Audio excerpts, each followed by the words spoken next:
Bum bum bum bum bum bum bum bum bum bum bum bum.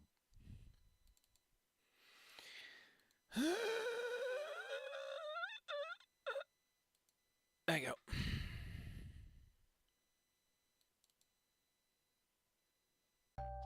Let's get some Skin Row Soul on the docket. Did you know that the latest thing Google wants me to think about is setting super chat goals? It's like, set a super chat goal for X super chats in 30 minutes. Like, YouTube, how many people do you think I have in my chat? I can set a goal of 1. I mean, the way you do it is you can set it like colors. You can be like, oh, send $100, 1 super chat. I'll give you a special prize. Like, I kind of get it. I kind of like it. But why are you recommending this to me, the guy who gets like 1 super chat per month? I can't play the system, YouTube. I can't win. There's no winning. One of those fics that I recently found, Peachy Promises, I think, has a new chapter. It's very long, but considering that Peachy Promises starts off really good, I can't wait to be disappointed. Nah, I'm pretty positive about it, actually. Kind of want to take care of some paperwork. Like making some progress on my own Lone Ranger in the Fog thing. We've got 5 more chapters left, so that's nice. Might actually finish before I'm dead. Wouldn't that be something? Is there anything I need to worry about? I just kind of want to read this article first. We'll let people stream in organically. Let's not over rush ourselves.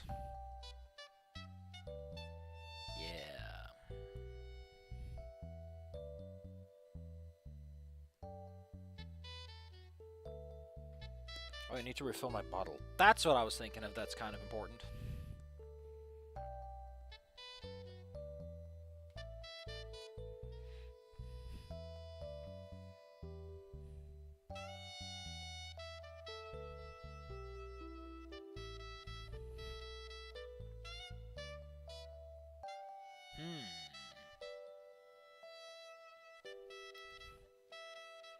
Wah, wah, wah.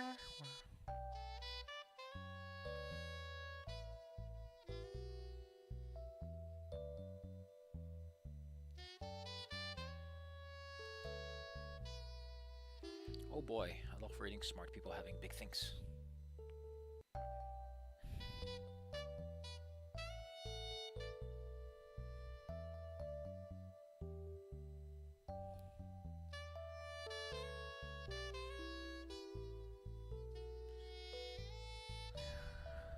What the hell? I love it when I read a post and the only thing that goes through my head is, what are you even trying to say here? What is the takeaway on like the most brusque level possible? Like, what's the rough, unhewn stone underneath this thing you just said that I don't know to understand? Anyway, like I said, I'm gonna go refill my water bottle, put it full of water, and then we'll actually get going. I'm gonna put the list here because I want to point out we are now in a chapter where things are sad. Which means people might stop smiling for a little while. And I'm going to tell you why that's a problem in a bit. It's something that I've noticed that's really bothering me about how the writing is working. And it's, someone gave it a really nice name. It's like the Disneyland veneer or something like that. Like, the idea is that if people smile too much, you don't get, it doesn't work. You can't have people smiling the whole damn time. But I don't even know if that's true. So let me just open the... How often do people smile? 1. Well, you're on chapter 1, Safi. That's like the chapter where Anon gets fucking yeeted. That's a whole different chapter. 48 times! Smile, smile, smile, smile. Smiling. Let's just enter smiling. Smiled. Okay, smile is 38 times. Smiling is 10 times, which, again, 48. That's every... People smiled a lot. 30 times in chapter... Like, for one, word choice, you know, you can do a lot of different things other than smiling. You can grimace. You can grimace, you can grin, you can laugh, you can smirk. You can chuckle. You can giggle. Yeah, there's a lot of ways to describe the fine facial expressions. You can go into details. You can say someone cracks a smile. You know, a smile creeps onto their chin. The corners of their mouth raise slowly at the realization. That kind of fun stuff. But I'm gonna get into that in a bit. I gotta go fill this water bottle. I'll be back in like 10 seconds. And then we'll get going. When the text is back, we're gonna go right into it.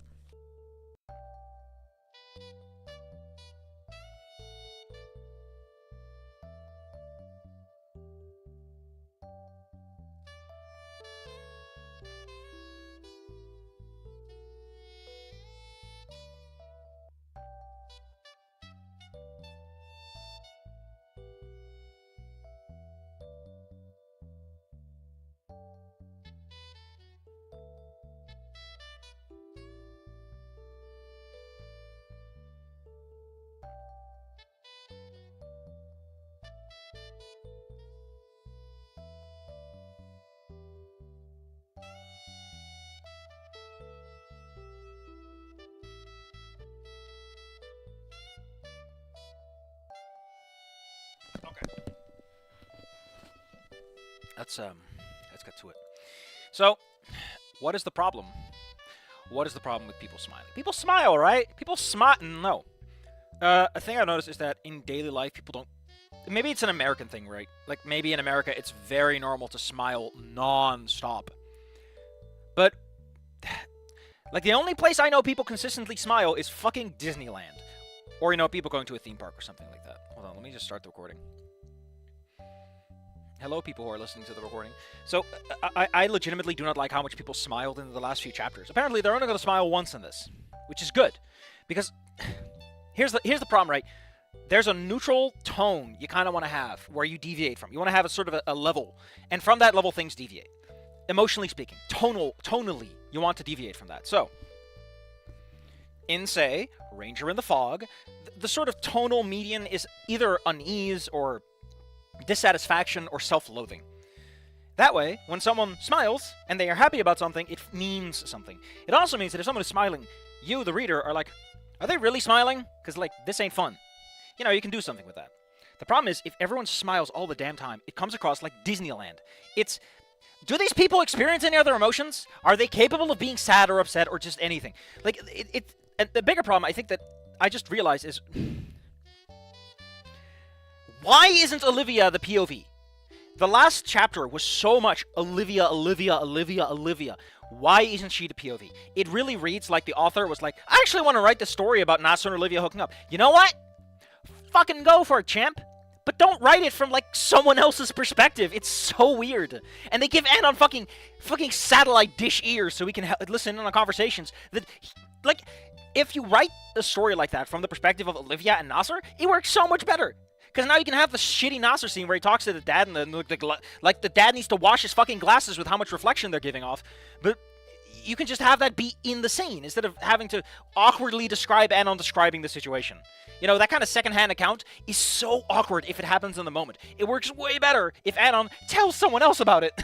I'm just saying that, like, you can keep that idea, but it works better if Anon is telling someone else what he heard. Because that way, it doesn't feel as material. And it feels... I just feel that between the smiling and the fact that this clearly is Olivia's story at this moment, like, Anon is just... He's the B plot. Anon is the B plot. The bottom plot. The gay plot. Sorry. But now that we're done with that, that was 2 minutes of me yelling. That way you know that if you're still watching, you know what you're in for. Sorry to tell you. Counter. My smile looks like... Yes! And people with non-conventional smiles help add to the tension of a scene. This idea that maybe the smile is fake, maybe they're happy. Oh my god, I'm so relieved this person finally had a reason to smile. That kind of stuff. Olivia Garden, you will give up your kneecaps for these breadsticks. Hell yeah. I don't think you understand how good these breadsticks are, man. Ace. I'm going to put it to live chat because I hate it when it's set to the other one because at some point, invariably, someone doesn't go line up.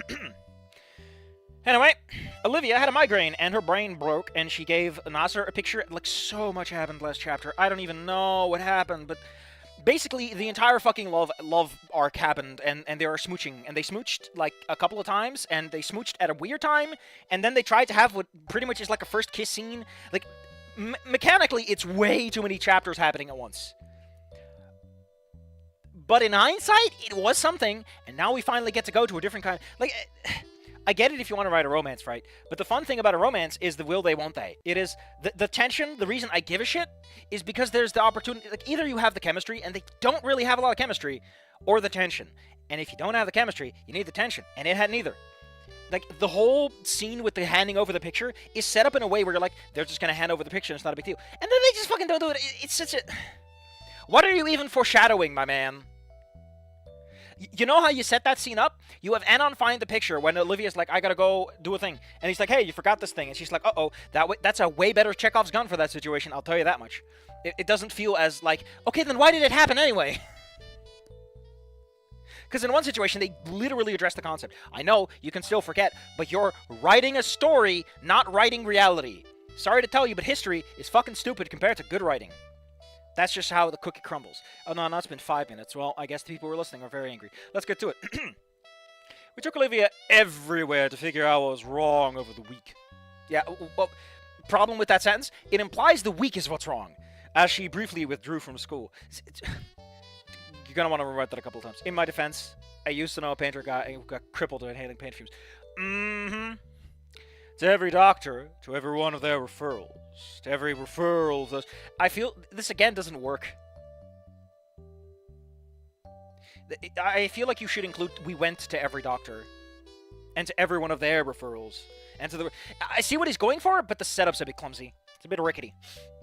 And they all knew jack shit about what was affecting Olivia. I mean, if she had a migraine, it's like neurological, you're fucked. Sorry to tell you, buddy, but neurological diseases are like we know a lot more than we used to, but uphill. The only conclusive summary that they could give was that it was a neurological disorder, affecting the nerves that control the lower half of her legs, which of course meant there was no cure, just speculation and advice on how to live a new life. They said that because you're too fucking poor to afford the cool robot legs. We exited the doctor's office. Can I... Like, I get what you're going for, but I feel this works a little bit better if you add some cool contrast, you know? I don't know how to do this better, but this feels a bit too much like you just took the description, the very blunt description of 2 comic panels, compared to, you know, just letting the energy of the panels, compared to the description of the panels, you know? Like, the thing a lot of people who write stuff, like this guy in particular, gets wrong is the reason the glasses glint when he does that thing is that is supposed to communicate something that in writing you have to communicate differently. You can't steal music from a fucking movie and expect it to work in writing. Like, a lot of visual shorthand just doesn't translate properly. It just feels weird. It's like, wash his glasses! They're so dirty! They reflect everything! Dad, anti-glare glasses do not work like that. Jesus. You're blinding everyone on the road. We exited the doctor's office with Olivia in a new wheelchair. I personally feel, first, most important, she would have gotten that wheelchair from the first fucking doctor. Okay? Olivia, okay? Olivia does not walk around the whole week and then she gets a wheelchair. No, she shows up and then they're like, hey, you should probably get a wheelchair while you figure out how this fucking works. You know? This should have happened like at maybe the 3rd referral. It was like, have you been dragging this woman around town? Give her a fucking wheelchair already, you idiots. I'm just saying that, like, quality of life, if she's been dragged around for like a week, that is just like the week she remembers when she's 20 years old. She's like, why didn't you just give me some crutches at least? Come on. Did they carry her by the feet and the shoulders? You know, like she's going to throw her out of a window? Also, this is just how you want to do this. In writing, this doesn't work for one big reason. You want to have the ellipses after the doctor's office, and then you want to have Anon sort of repeat a sentence, because if he cares, he might just, like, hang up. He's like, with Olivia. Like, you know, communicate that hesitation in his voice, because that's all you have to go off of. You don't have visual shorthand, but you can use structural shorthand. You know, the visual... Blah, blah, blah, blah, blah. Safi, stop giving writing advice. Let's go for it. Dad pushed her forward from behind. Yes, Anon! If you push someone forward, you generally do that from behind, because forward and pushing is... Like, I get what you're going for, but I feel that if you're standing in front of a like, horses pull carts, even if they push into bars to do so. Because that is how the language works. It's really stupid, I know, okay? If I push into a bar that's in front of me, and there's something behind me, I'm not pushing the thing behind me. I'm pulling it forward. Because the location is what matters, and by definition, you can only push things forward. You can technically push it to the side, I guess. But the nature of the push is that it is always forward, because the action of pushing, like, it is parallel to the action, is what I'm trying to say. Pushing and pulling are parallel to the action. They're in line. You can't do them sideways. In a funny sense, you can. You know. But technically, you are always pushing something forwards. You are always pulling something along with you. I feel like this guy needs to know that you can just say she pushed someone along. As we filed out into the hallway. Why are you filing out? Is it busy?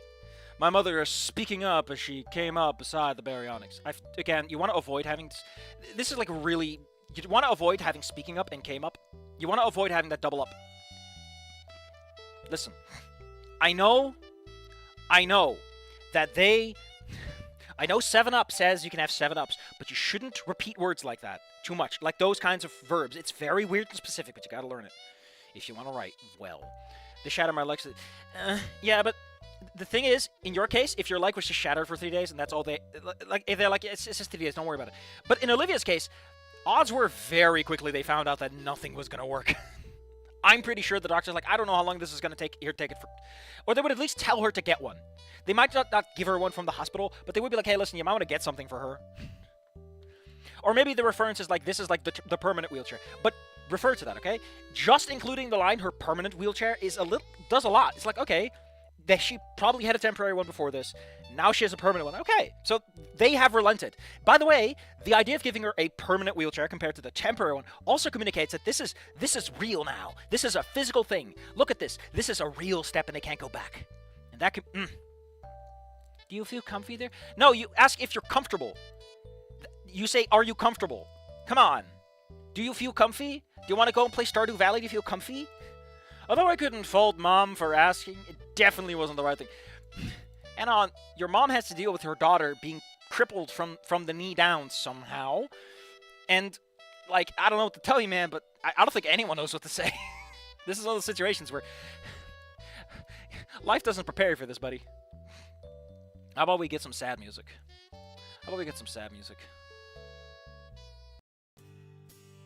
Why is that in there? Yeah, this is a bit more sad. $500? That's almost $500.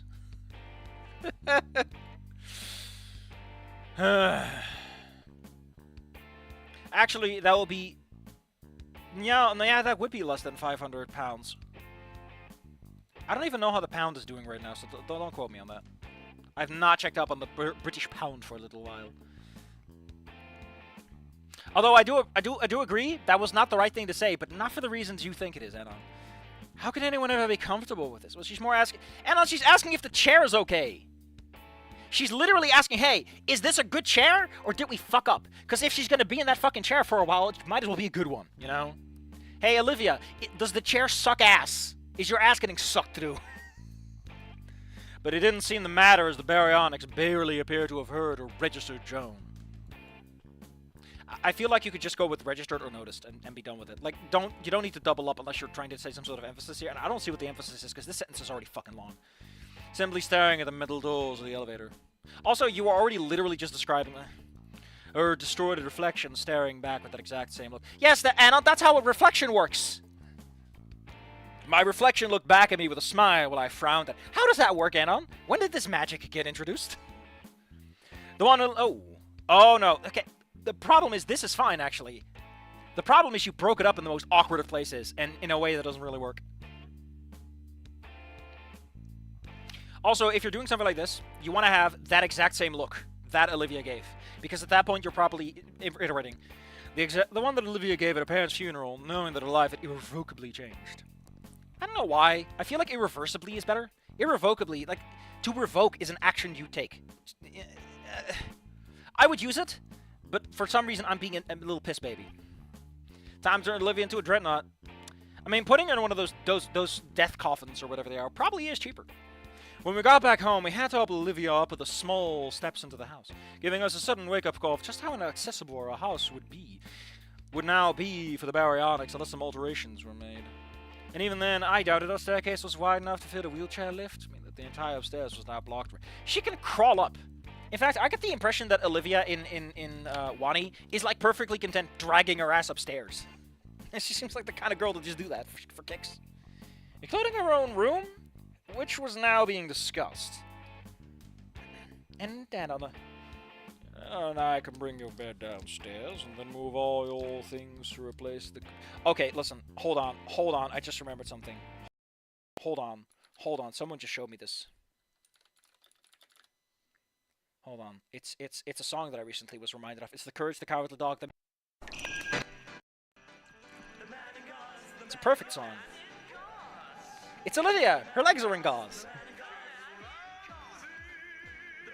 Well, who made this song? And why do they think it was great? Because it is great.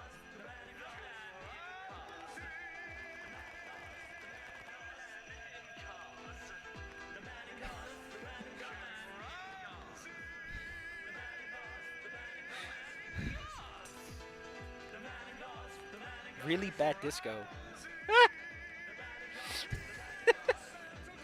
He's not Santa Claus. He's not Santa Claus.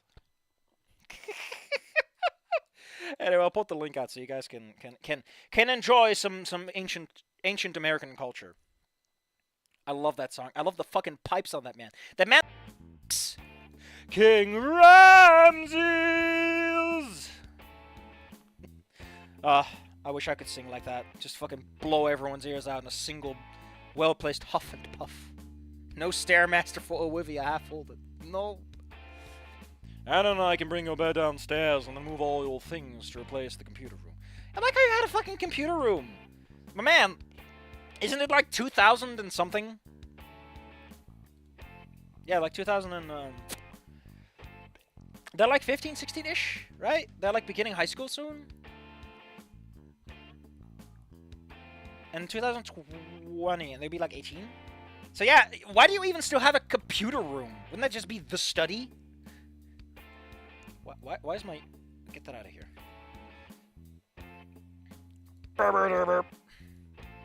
Anyway, I'm gonna have King Ramsey stuck in my head all the time too. Man in gauze. Dad tried to offer only for Olivia to shake her head. Fine. She then wheeled herself away. Here's the bed in the guest room. Why is the guest room at the on the ground floor, Dad? Well, that way they'll drown and we won't if the house ever floods. Dad really does think ahead. Are you sure? Then how about we at least bring your artist board and pencil? No, shouldn't she bring up, like, the pornography that she's been drawing? Come on, Olivia, at least you can do is cover your ass. Olivia was already out of earshot, having rolled into the hallway, up and over to the guest room and shutting it behind her. I would prefer you say slam, unless she's, like, letting it fall. I don't know. Let us in. Let us into her world. How gray is she on the inside? Because we kind of got that here with, like, her expression. And, okay. There was a short pause, because we can't keep things moving, before Mom slowly rested her and against... Her what? Her what? There was a short pause before Mom slowly rested her against Dad's shoulder, gently nuzzling her snout into him as he held her close. What are we going to do? Everything we can. They moved on to schedule another appointment as I looked into the guest room, considering for a moment before bowing my head down, approaching the door. I gave a small knock. Hey, Olivia, can I come in? Again, I really don't like this guy does this at all. Also, if you're using a fucking comma to splice your quotes, this does not get an uppercase letter, because this is the same sentence. Fuck you, ellipses, get out of here. Be gone. Again, man loves his pauses. Everything is timed to the second. Again, that is not how you write stories. That's how you direct a script. And even in scripts, you don't write that shit out. That's for actors to decide, or for directors. not for the scriptwriter. The scriptwriter in like movies and TV shows, go fuck yourself. You write the lines, they do the work. Sorry to tell you, buddy, you don't get that kind of control. Go be a director, or be the actor, I guess. She gives no answer, but I take her silence as a yes, opening the door to peer inside. Hey, good use appear. A wheelchair was empty, the baryonyx having pulled herself onto bed. I imagine she throws herself in with that same joie de vivre she always has, staring up at the ceiling with that same blank expression, reminding me of the first day she'd arrived at our house. You've already quoted this. I feel like this needs a rewrite just to communicate the core idea a bit better, because it feels so clumsy to remind us twice in a weird way, you know? Bring her skin... It's not skin fantasy, it's... Oh, it is? Yeah, it is for affinity. No, it would be skin affinity. It would just be skin affinity, actually. Wouldn't it? You know, some of the... Does anyone even remember So Furry? Because that would be So Skinny, which honestly just sounds like a weight loss website at that point.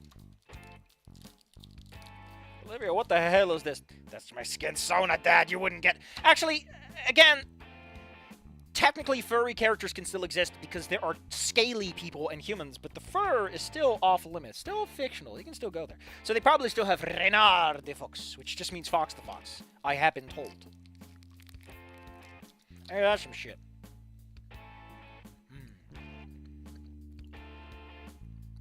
That's what this all felt like. Like everything was back to square one. I don't say a how are you feeling or how are you holding up, knowing how pointless those questions were. So,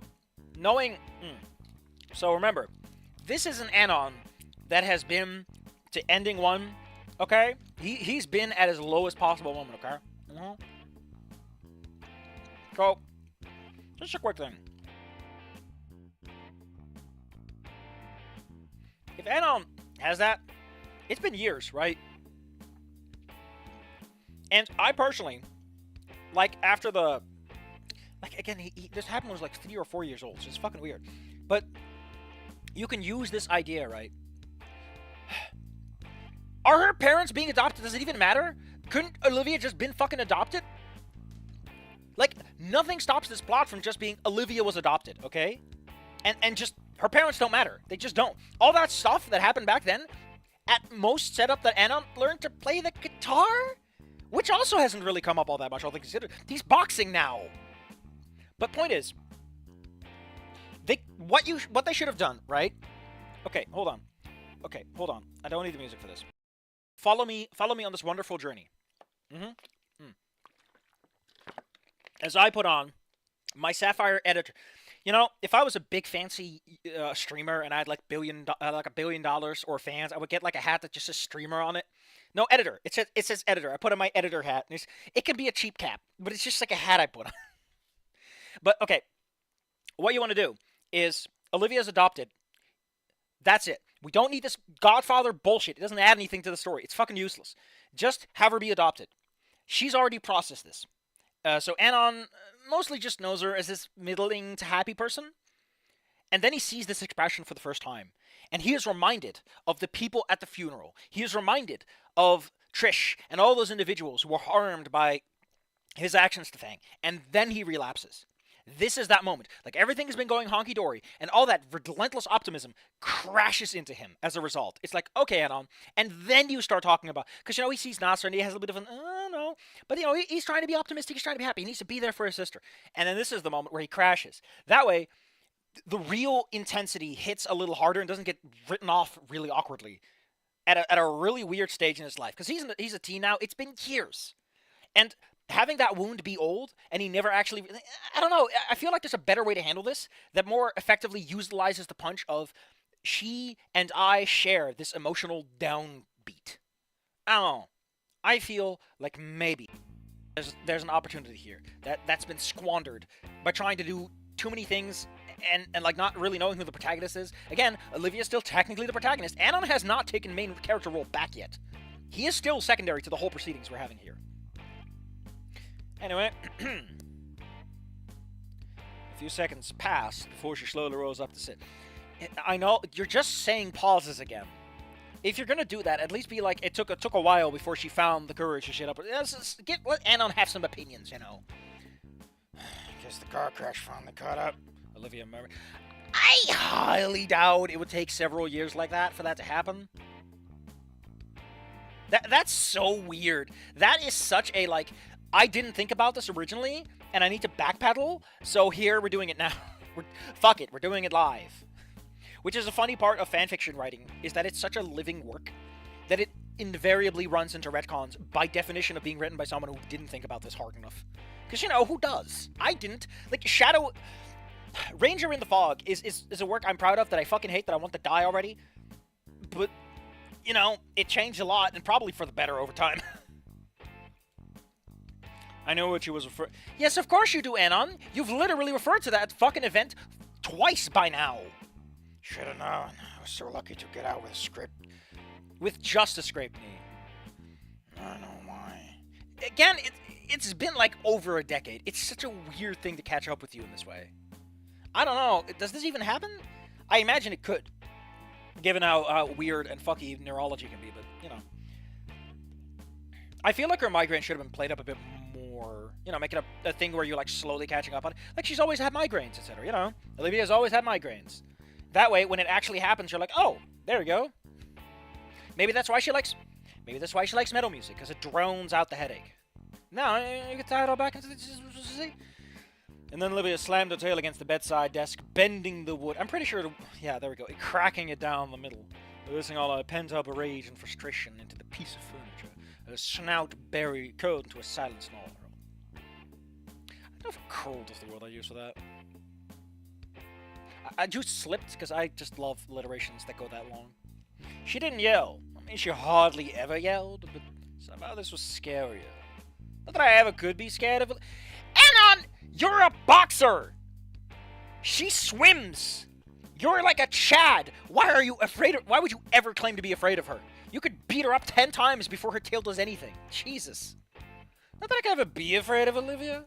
Sad. Like, what you're afraid of is the emotional... Like, I would prefer that this has some self-awareness. Like, what am I afraid of then? You're afraid of the emotional fact that there's nothing you can do. What you're afraid of is you promised to be good for her, to help her overcome her fears, and there's nothing you can do right now, except wait. That's what you're actually afraid of. I don't know if the story is aware that that's pretty much what it's trying to say, but hey. Everyone gets that one for free. Instead, I simply placed a claw on her shoulder, letting her know that I was there. Hey, that's a nice line. I'm pretty sure you stole that from somewhere. I think that's from Snoot Game, even. And she seemed to take definite note of that, maw quivering. I knew I shouldn't have smoked so many packs. Olivia, everyone loves your smoker's accent. This is so sad. Alexa, play a little bit. Alexa, play the penis music. Goddamn penis music. I gently pull her into a hug. Closing my eyes, she seethes into my shoulder. I'm just gonna be a burden from now on. Personally, again, if you're gonna go this angle, you want Olivia to hint at that earlier, and kind of like it be this subtle undercurrent, and this is the moment where, again, for Anon the dam breaks, for her the dam breaks.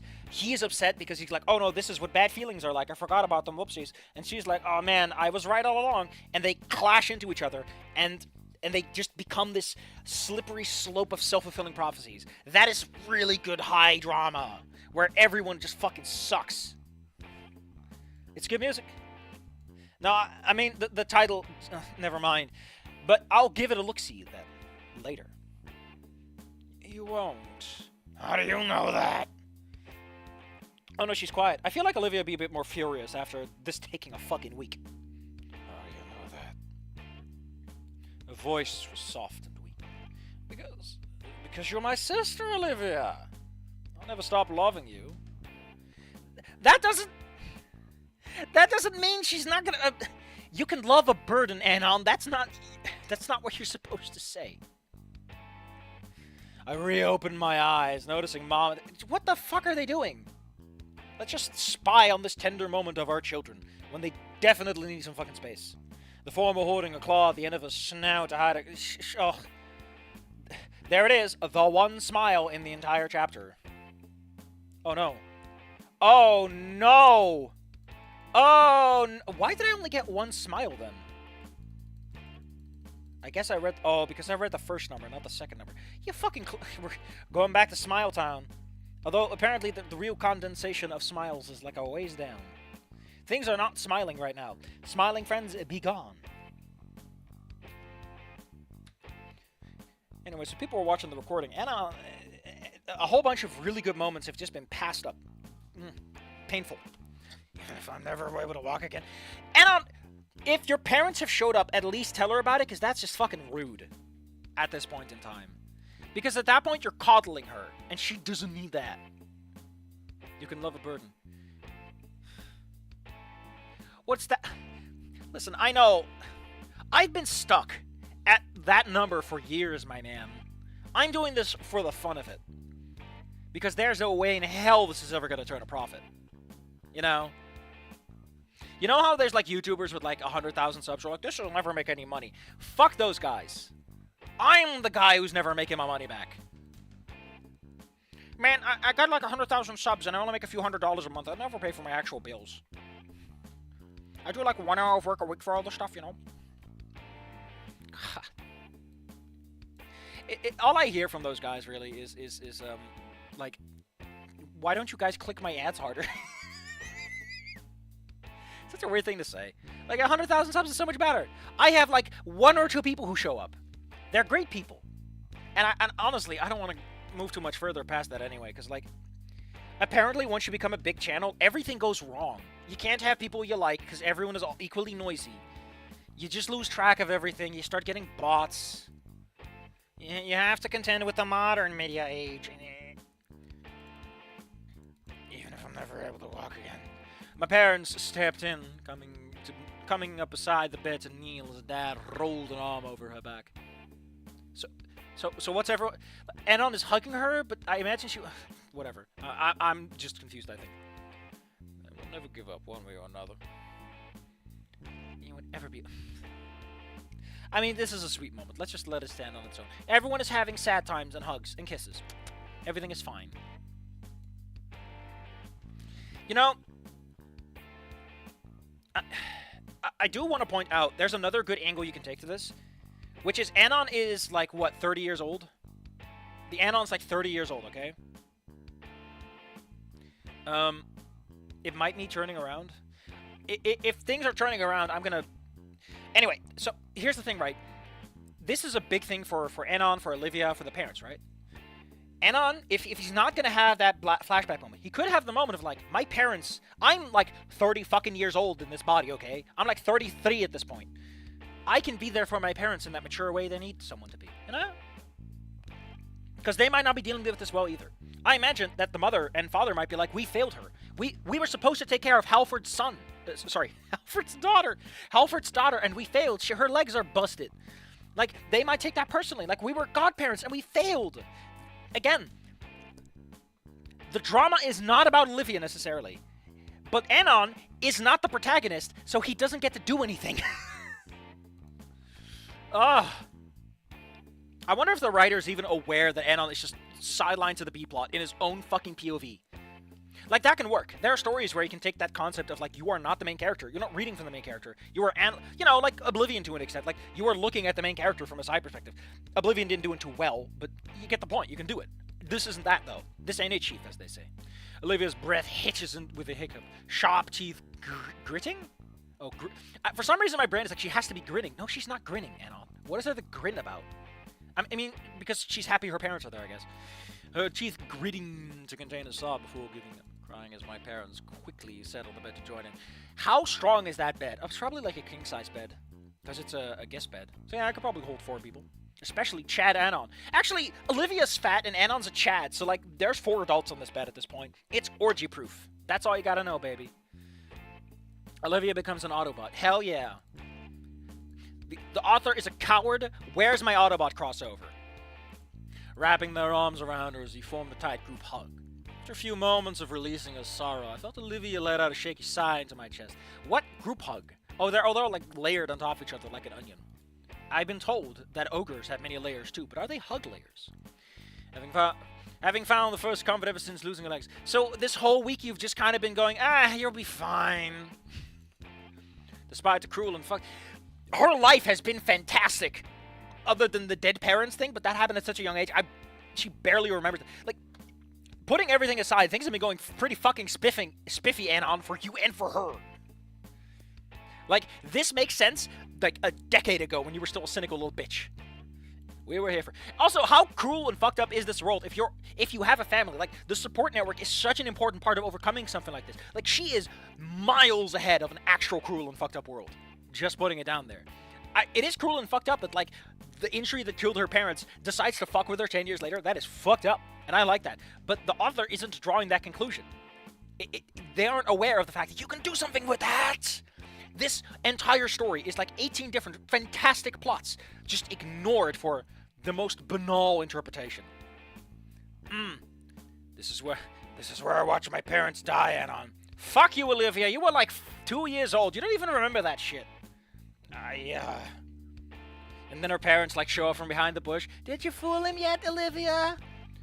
I'm sure you'll get him this time, honey. Dad, stop. You're ruining my dramatic backstory. God damn it, it's so hard to have dead parents now.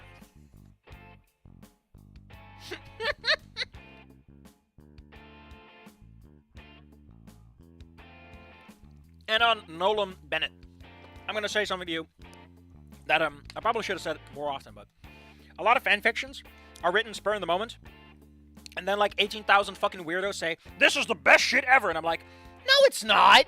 But the author's like, oh boy, I should write 15 more chapters now. And they write...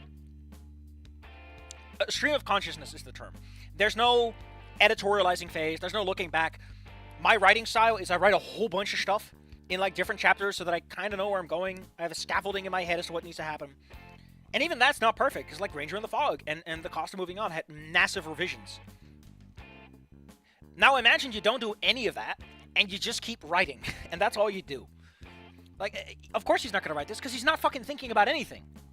The best this guy knows is that at some point, Anon has to go to Volcano High. He doesn't think about the grand overarching plots or the deeper character connections or anything, because he doesn't editorialize. He doesn't go back and look at, what is this actually saying, and what might there be hidden? He just goes, okay, the grammar is good enough.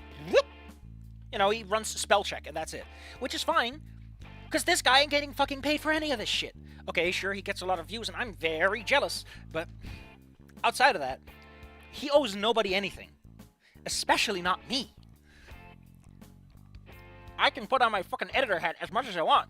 I have no power here. I am a wizard with no magic. Engi at the world. At least I have my chocolate. Anyway, feel good moment. You have parents. Woo! Wait. I know the exact song that should play at this moment.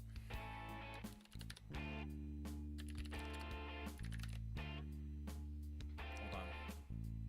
I don't think it's the new one. I think it's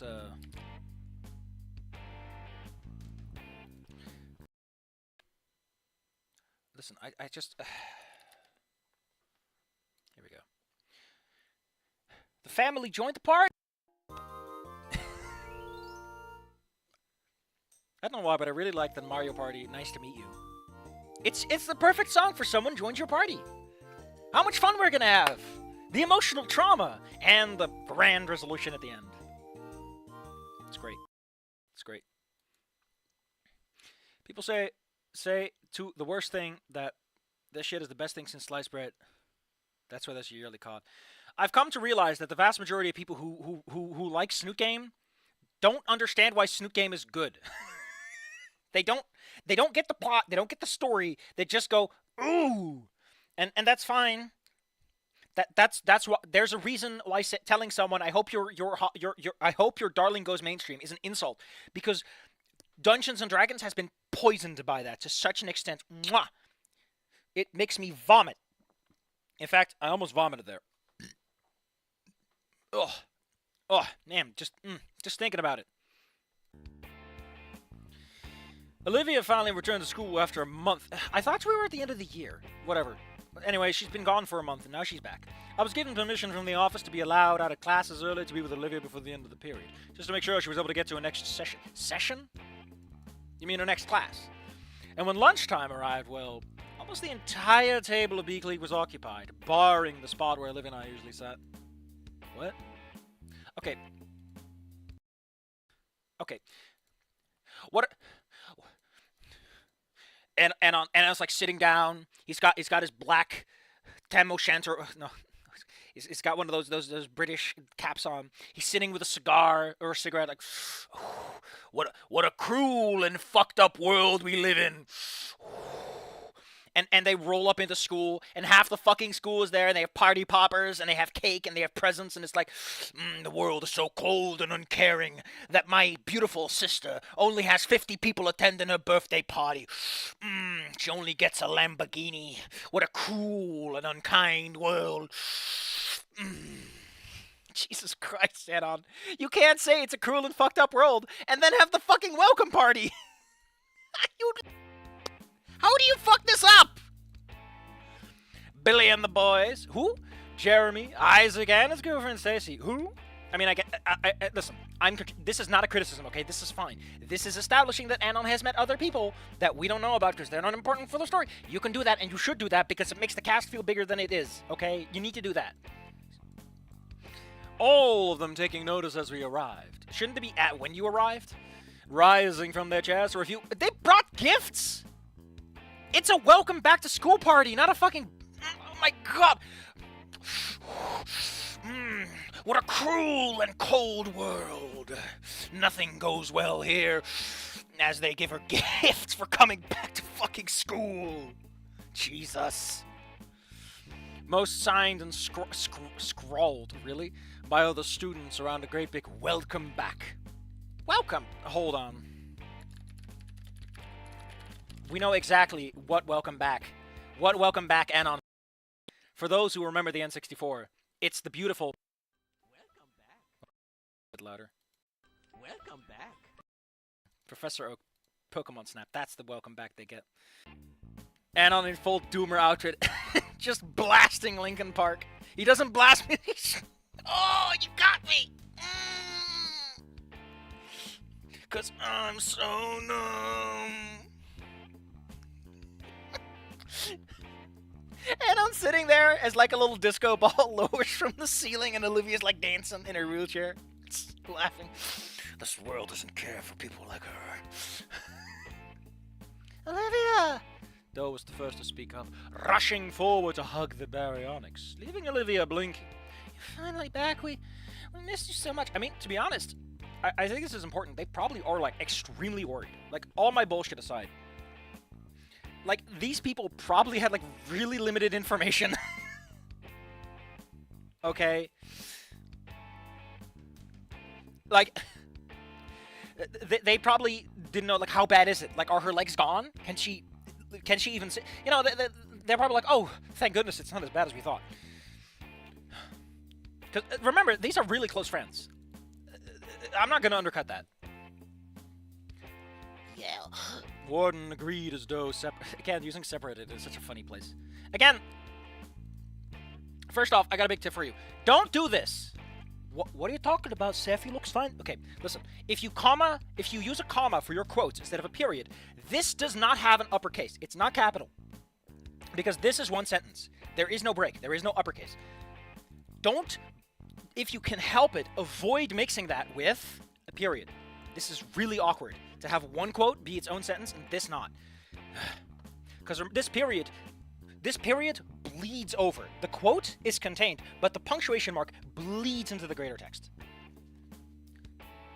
It's a really weird thing to get snippy over, but I'm snippy about it. It's probably just personal taste. I don't even fucking know. I mean, I liked it, but the asshole was to bring out a red pen and embody the stringent rigor of an old English writing tutor. He called him a tutor too. Olivia peered down, resting her claws on the armrest of a wheelchair. It's gotta be new. I mean, those lunch tables probably don't have armrests. Sorry, she apologized. That's what sorry is, Anno. Bet you didn't expect to see me like this. That being said, I appreciate the more subtle inclination of what she's doing. What are you saying sorry for? Ledo asks with a smile. You have nothing to apologize for, Olivia. We're just happy you're finally back. And no matter what, you're still our friend. Nothing will ever change that. Yeah, that's probably been something she's struggling with. You know, you don't see him for a month. That's how friendships break apart. That's how friend groups collapse, you know? You know, ecological systems collapse. Olivia paused before slowly nodding with a smile. They pause, they're slow, they're smiling. Can I get a snout, a claw, or something else? The others at the table rising up to greet us as Billy approached, a container of something held between his tiny arms. I forgot what he sounds like. Whatever. Hey, Olivia, I made my favourite cookies to give you when you came back. He then pointed to a nubby claw. They got peanut butter cups in them. Crikey! Billy's cookies are like a crack! The group mate? It's classmate. Or like, year mate? I don't even know. I guess classmate's just a general term. Friendship collapse because it's like... Olivia, you do not understand. It is not your friendship. It is our friendship. It will be reclaimed by the state. Thanks, Billy.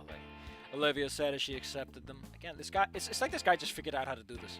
Though I don't think I can eat this all by myself. I prefer sharing them with everyone else. Including you if you want some. Who the fuck's Billy anyway? I forgot who Billy is. Riley? Billy asked. Clearly, I thought it was Jeremy for some reason. Clearly fond of the idea of eating his...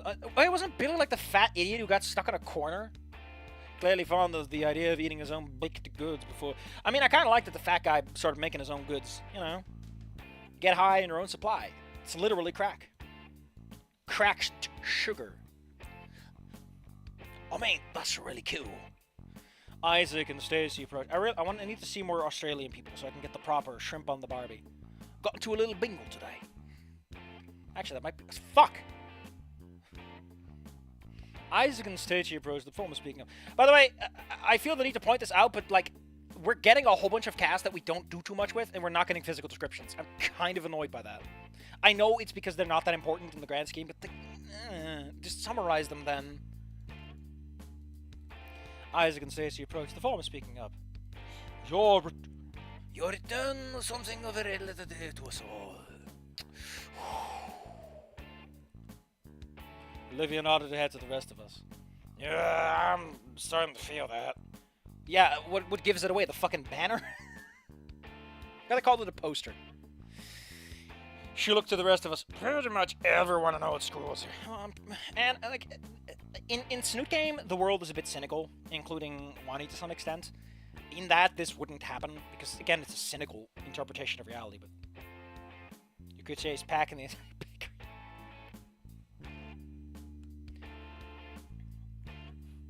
You're the resident artist, after all. What does that even mean? Speaking of which, you have any great works in progress? No rules. I mean, now that you're in a wheelchair, you have more time to paint instead of swim. Actually, no, she can still swim. That feels like just a reference to the demo with really no thought put into it, all things.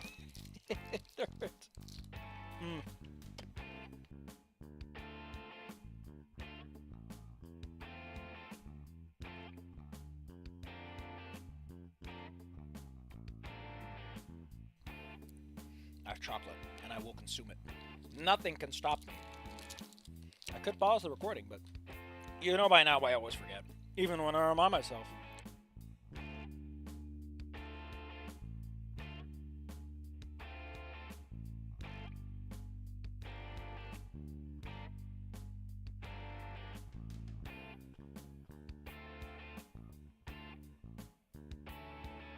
You know, I just had a cool idea. So, Olivia, right? Hold on. Out of nowhere, like, Olivia's fine, and then her fucking legs stop working. Okay? Olivia develops paranoia over losing other limbs, like more of her legs or her hands. So this is where she starts doing that thing that Eoticon references, where she paints way too much. And she just starts painting like crazy. Because she's, like, terrified that she won't get to finish the work she wants to finish before the rest of her body stops working. Not the right plot for this story, especially since she's not the POV character, and clearly the writer doesn't understand that Anon's not the protagonist. But interesting story you can tell. Like, Olivia terrified of the fact that this happened without warning once. It can happen again. I need to finish my life now. Very angsty. But you know what I mean. Blows up chocolate with my mind.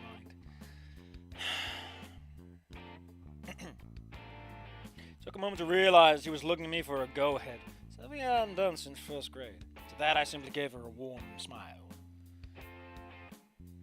Olivia paused before nodding. Hell yeah. A small smirk. Oh, fuck yeah. A claw. Yeah. It's like whenever this guy has to do anything, he just can't help himself, you know? It's like it's OCD with this guy. Who needs variety of words or even the right fucking words when you can just do the thing you do? Licking my fingers here, lapping up those juices. Guess I'll get started then. Baronek said, wheeling past everyone toward the table. I wonder how long it takes to get proficient with wheelchair control. Warden seemed slightly concerned. I mean, don't feel like you have to do it for us. I mean, you could also go with that angle. Like, she does it not because she loves it, but because she feels she has to compensate for something. You know, she has to be better. She has to be better. Which is kind of what Wani goes for, I guess. Olivia shook her head, slotting beside the table as she reached into a backpack strapped to a wheelchair. I always felt that was such a weird place to keep it. That's like behind you. Gotta like turn around awkwardly. I mean, to be fair, that's always the case with backpacks. Unless you wear them in the front. It's okay. Still got an idea stuck in my head anyway. She then brought out her notebook and pencils. Step aside with that say. Okay, one quick thing, okay? So, Olivia didn't have her legs for a week, and at no fucking point did they realize that her room being on the first floor might be a problem in the long term.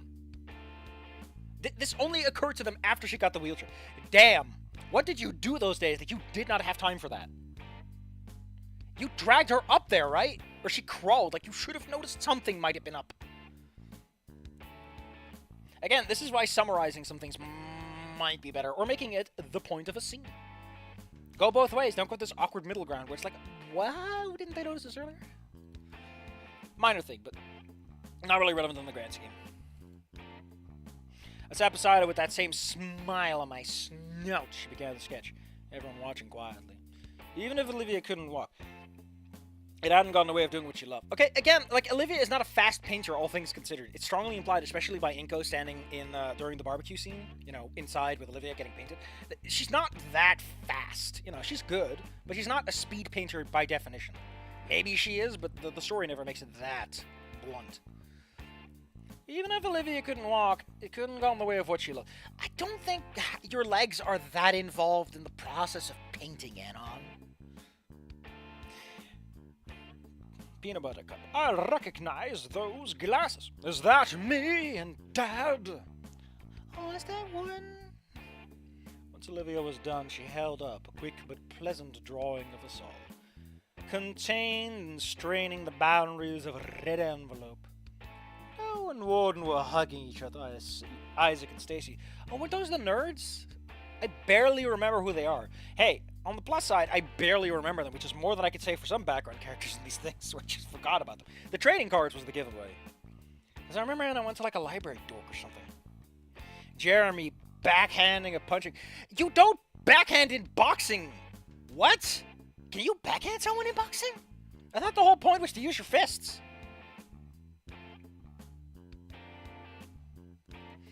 As Billy and the boys cheered from the front. I mean, I personally love the backhanding, but there and the front, you know, back front, the polarization that is not technically there. And then there was me, headbutting against the ground after having attempted to exit the envelope. And on, you really got to work on your exiting things that are folded over you skills. God damn it, said with a chuckle. Everyone bursting into laughter as Olivia smiled before I took notice of the delicate calligraphy at the top. Hold on, we gotta get out translation. Because I don't speak English. Do your best.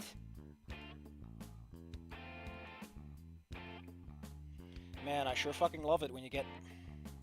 Like, surely that's not proper Japanese to do, right? Like, that's like awkwardly mixing hiragana katakana with kanji. It just doesn't feel right to me, okay? However, in Japanese, it's ganbate.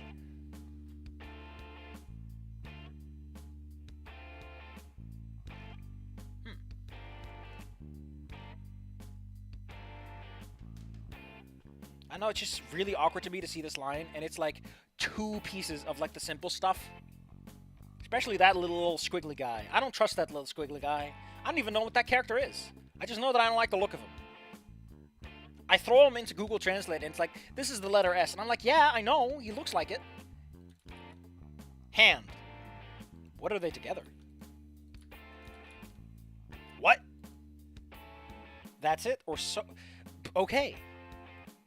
I've learned nothing. Probably because I'm splitting... I'm splitting it wrong. Stretch. God damn it. This doesn't work. This is not how Japanese works, Safi. You can't just take away characters from Chinese words and they just make sense all of a sudden. Backhanding would be an illegal move. And the other guy says it is, you can backhand. So, yeah, I guess boxing is like, you know, whatever you feel like this day of the week. Some days you can backhand, some days you gotta stick to the rules.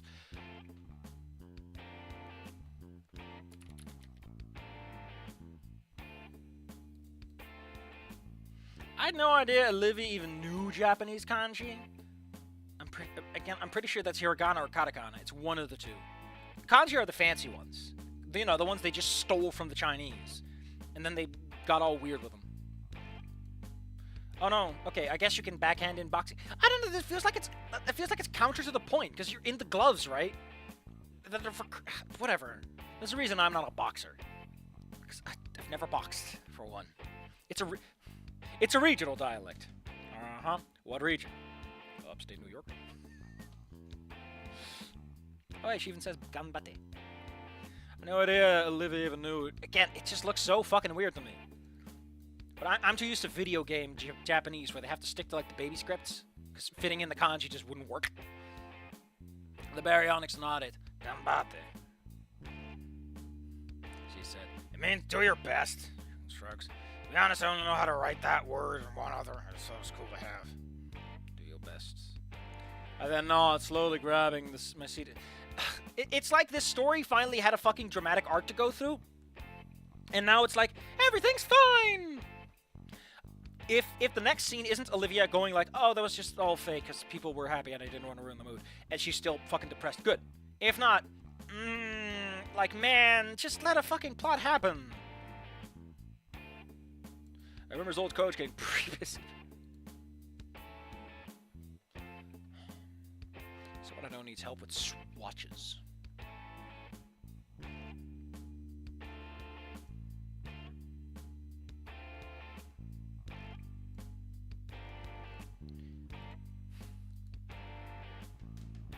The cuff of my jeans was then caught in the chair.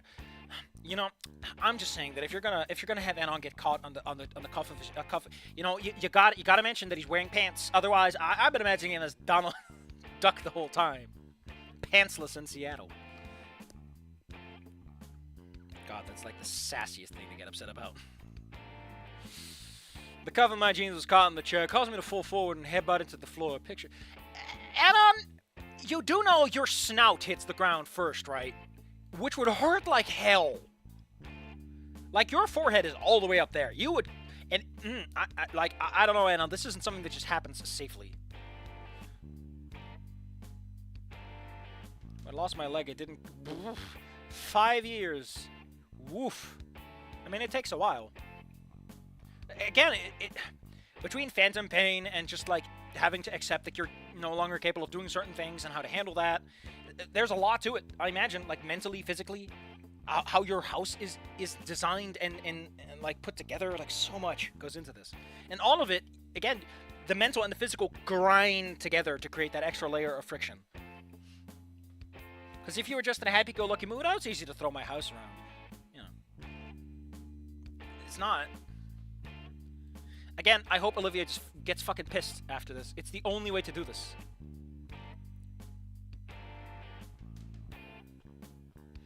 When the time lunch ended, I followed Olivia to the... No, let's cut the recording here. By the time lunch ended, I followed Olivia to her next class, walking beside her as she rolled herself forward.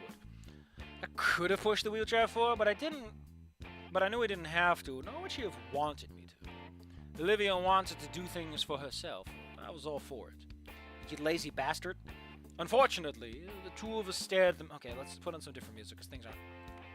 They're not that sad. Olivia got over being legless in Seattle in a week, I guess, because her friends gave her a nice letter.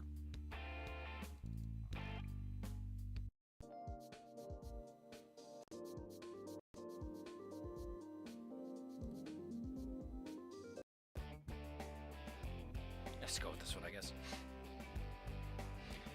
Olivia wanted to do things herself, and I was all for it. But unfortunately, the two of us stared at the many steps that led to the next floor. Oh, I get what it's going for. But unfortunately, this really feels like this motherfucker. Just make the comic, man. Just make the comic.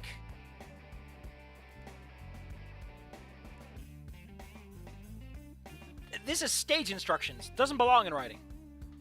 Actually, could it work? I'm trying to think if, like, you could make this work.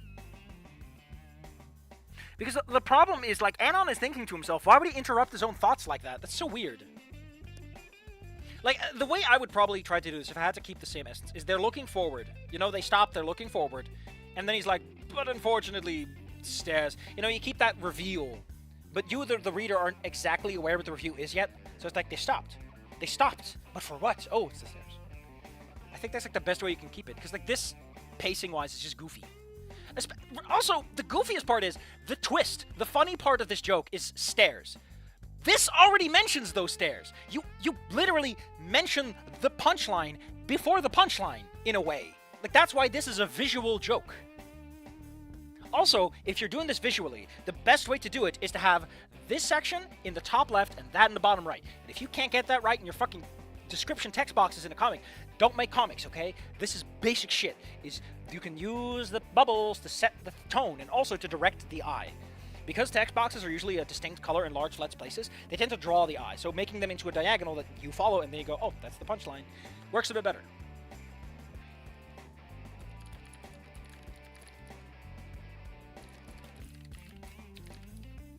Anyway, I just really tried to recall a moment for a moment, if there was an elevator. I don't think this for a moment is really relevant here. I just really tried to recall if there was an elevator. Again, it's like this motherfucker just needs there to be pauses and breaks and ellipses everywhere. There was an elevator in this building. Hell, in this entire I'm pretty sure there being an elevator in a separate building doesn't help you here, and only to come up blank. Looking at Olivia, she'll be like, okay, this is 2017-ish, right? How the fuck are there schools still out there with... How did this not come up any earlier? Again. This feels like something a pediatrician or something should have brought up earlier. Gotta plant that leg in the backyard. Water it every day. Starting a PMC operating from an oil platform in international waters helps with losing. Yeah, that's a good way to get rid of him. If you don't want too many limbs, that's how you do it. Maybe I can try. Anon! Okay. I know the big problem with this. You want to know the big problem with this? Anon has already lifted up Olivia onto his shoulder and carried her no problem. The story has, at a separate moment, when they were chasing after Nasser leaving in the car, established that this is a thing Anon can do. This should not be a problem. Outside of the Olivia can't do it herself, which I hope they're going to zoom in on, because that's the actual problem in the scene. Not the logistics, it's the fact she can't do it alone. Get a load of this guy. I think schools are funding. Yeah, I know, they fund themselves with property taxes for some stupid-ass reason. As we all know, elevators are moving property, so hard to tax. Maybe I could try. She wheeled forward, pressing up against the staircase, and actually managed to make it up a few steps with the sheer strength. I don't think you can actually reasonably do that. Knowing what I know about wheelchairs, you have to pull yourself up. Pushing is just not gonna happen, buddy. Pushing against the wheels. Actually, maybe you could make it work if you went backwards and you pulled up. Because, you know, the problem is that when you're pushing downwards and you're nailing yourself to the ground, you're pushing into the stairs.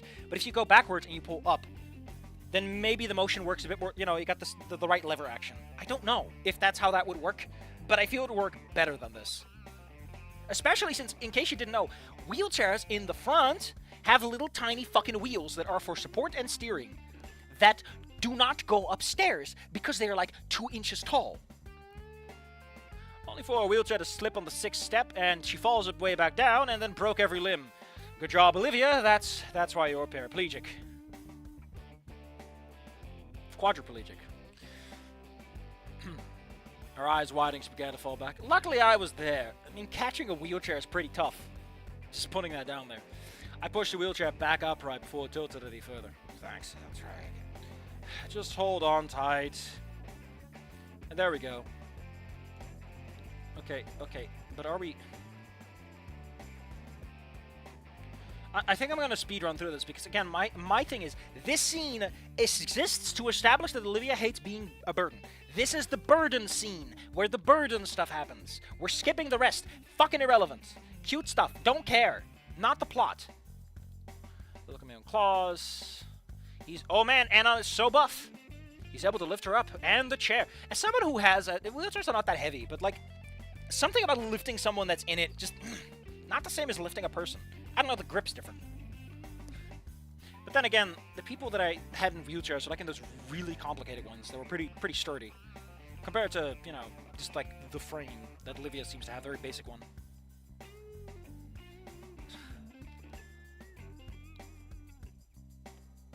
I like how Olivia... Never mind. Like exercises. You know... Those leg exercises. I mean, it's because it's from the knee down, or I don't know if it's including the knee or not, but you know.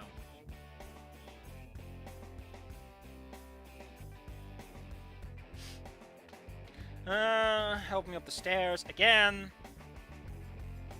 This is the actual plot that's supposed to happen right now, because otherwise it's just dumb fluff, and I'm like, I don't care. Like, you set up the drama and then you don't execute. You're just doing this to make her.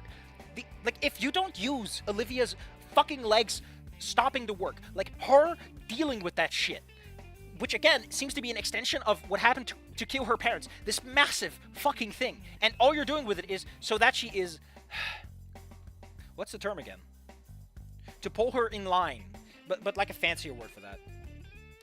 If the only reason you're doing this is so that she's like she is in Wani Gator, fuck you, you goddamn clueless, gormless fucking moron.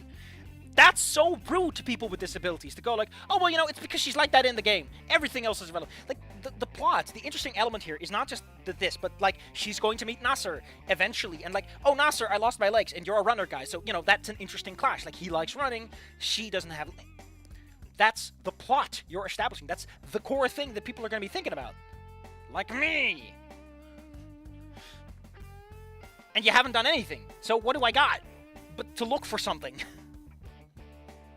Anyway, someone's bothering me. They want fashion advice. Oh, to be specific, they want swatch suggestions.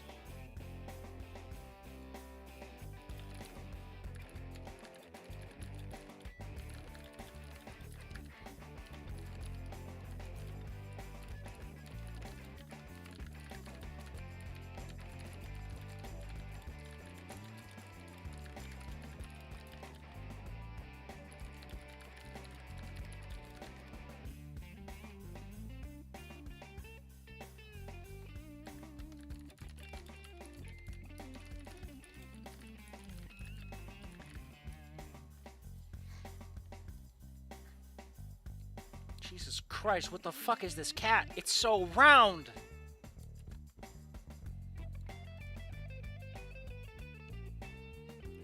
Help me up the stairs, just like in first grade.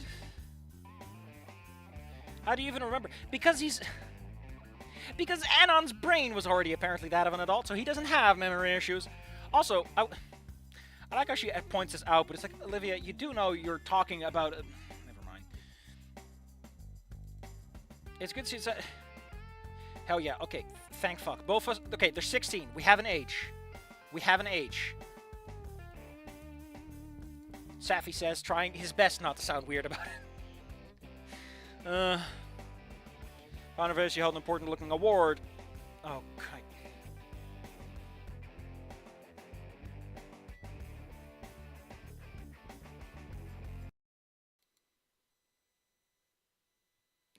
we're just we're just we're just doing this then. We're just doing this then. Again, hold on. I'm gonna look at something. Okay, so this technically released back when Wanigator was just the demo to 2023, so before it released. But remember, the reason Olivia in Wani is like upset about the whole leg thing, about the whole like painting thing, is not just it's you know, Ben's involvement is key to how that plays out because Ben creates the fracture through which she can project the idea that she doesn't deserve it. If Ben wasn't doing it, she wouldn't necessarily assume that stuff. Ben created the mental image and the aura and the cloud. Ben forced this poor disabled person image onto her. And that's part of what makes that story work so well, is that he put it out and she just made it her own. She forced it onto herself the rest of the way. And that's something that this guy is just like, no, she just develops the insecurities herself, which is fair. But Olivia, you were already a good artist before then. We've established that by miles. Like, she has many years of being a good artist. Like, it doesn't work as well then. Because that's why Olivia in Wani works, because she's always been disabled. As far as we know, that's always been the case. So we don't go like, okay, but before this moment, people still thought you were incredible with art. Like, even... It's like a weird thing to get hung up on. I get where it's coming from. I can actually see it happening as like a thing of, oh, well, you know, she's dealing with all this shit and she's projecting, you know, like similar to how Olivia in Wani pulls Ben's projections onto herself. I'm just saying it could work, but this guy isn't smart enough for that. I know that by now. He's not smart enough to know you can do that. If he does it, it's by sheer accident. But you can do it.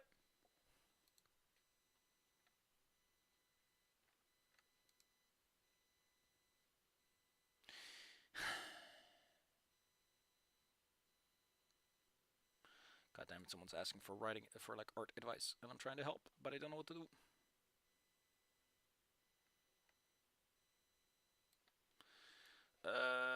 Fuck.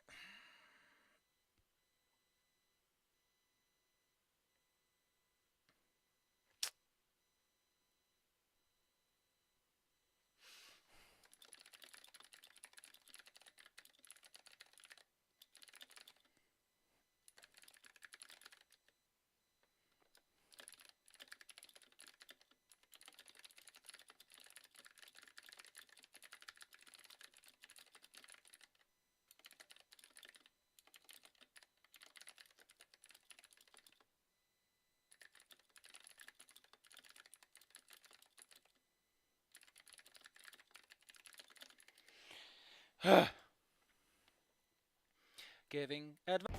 Color swatches for character designs. Anyway, Olivia's upset about her award because we're going there. No, it has nothing to do with any...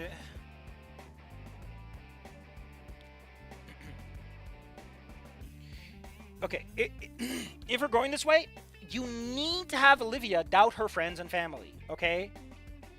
Because otherwise, it's like, okay, Olivia, but don't you trust us? Because we told you this before this happened. Like, at that point, you're making this about this friction.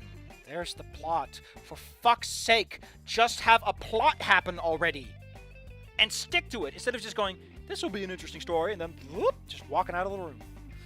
That's what I thought. It was in the middle of 10th grade, both of us when I was 16, as I watched her exit the class. I'd like to point out that since they're 16, they're like freshmen? Or sophomores, which is really fucking fast. A frown on her face as she held an important-looking award. Also, this implies a bunch of shit has happened since then. This move to Volcano High has taken some time. I mean, probably would take some time, wouldn't it? Yeah, before I could ask what it was, she placed it into a bag, zipping it up. Shouldn't you know? Hasn't she talked about this at all? I blink. She's mentioned her art whatever. I blink. About to ask what it was before... I mean, I guess to him, it's been like a large amount of time. To us, it's been like a couple of pages.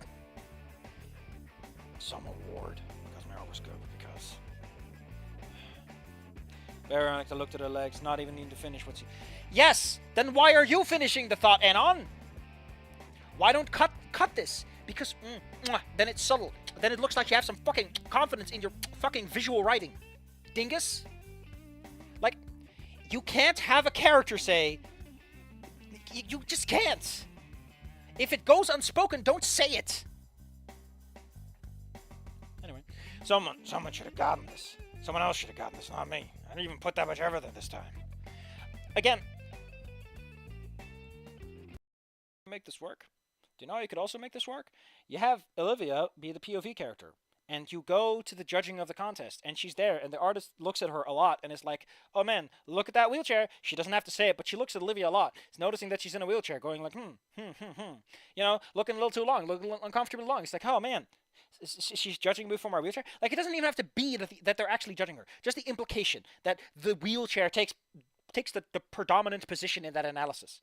That short fucking 5-minute scene is all you need to make this moment work a little better. For fuck's sake, Olivia, please, just say it, because we didn't have Anon's fucking telescopic eye. Yeah, you can't have Ben happen because Anon would just kick the shit out of him.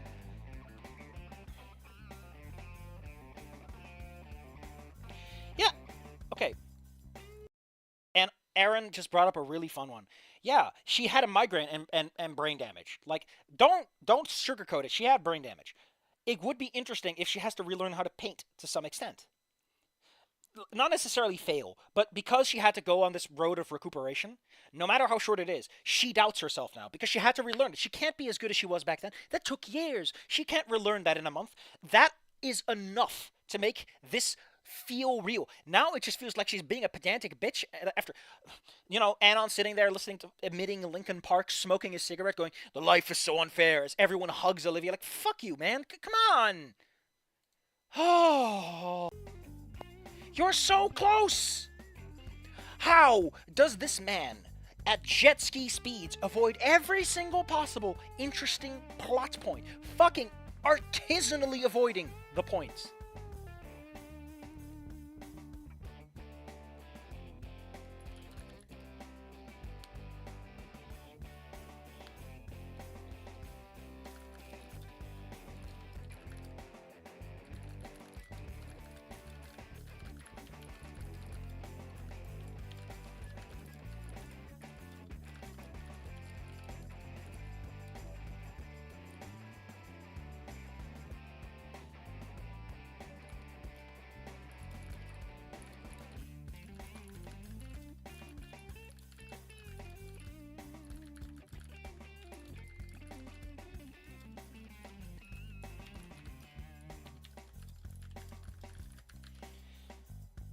I'm being reminded that the free art program for Linux is called fucking GIMP. Little Gator timeline. Little Gator? Oh no. Senator, why must you remind me of that comic? You cruel man. Sure about that? Olivia rolled her eyes, bringing out a large piece of paper and rolled it, showing it to be. It looked nice, but incredibly simplistic. Just the bare bones forest landscape. Why'd you do it? Oh, there you go. Okay, this is fine. Kind of weird, but okay. Like, Olivia seemed to be very passionate about art. Why is she fucking up on purpose? I made it look bad on purpose. Still won the class award for the quarter. Again, this feels a bit cynical and skeptical for no reason, considering the environment she grew up in. Like, I can kind of see this happening to someone who's a bit more doubtful, but remember, she's in a really supportive environment. I don't know. I guess it works. Little Gator is the mod, not that... Oh. Little Gator is a cute-ass fucking video game. That's all. That's the one I'm gonna be thinking about. I mean, they did a good one. I don't know, like, how long have you been doing art at this point? Professionally, like, trying to actually go somewhere? Because, again...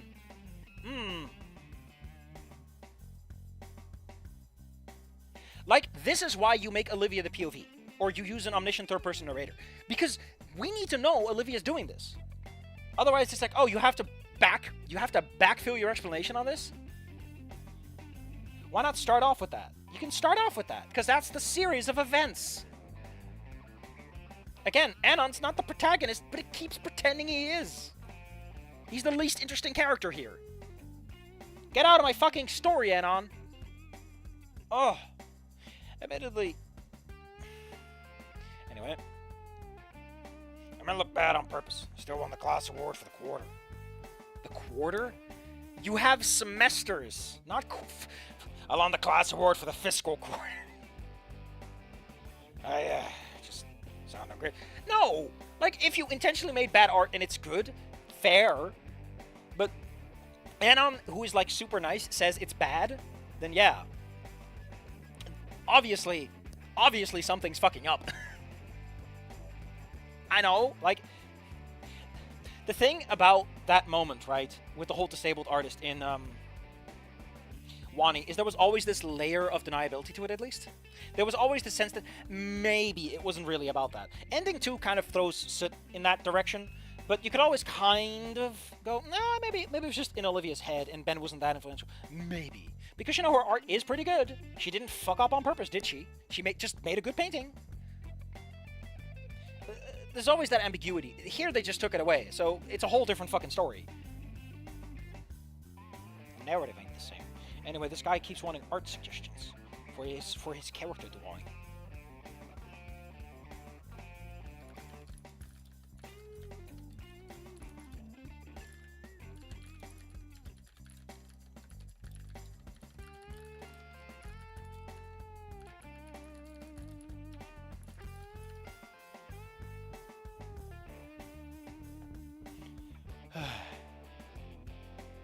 £3 gummy worm. I don't want to think about that. Why are people posting the £3 gummy worm? I don't want to think about that. You know, next time I think you better go this way, I'll just read a little ahead, because apparently that's the answer to a lot of these. It's fine, Olivia. I reassure her, the two of us moving side by side, Olivia rolling as I walked. Why are you emphasizing that at all? Isn't that like... Little Gator is the mod where it's Wani, but everyone is in a special... What are you fucking doing? What was it called? Kataba Socho again? I'm sorry, what? What? Hold on. What? Safi has been successfully dismantled, I guess.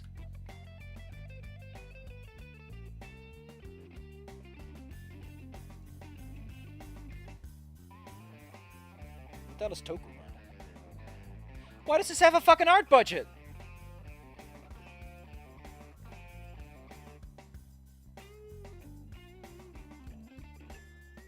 Jesus Christ, this art. What?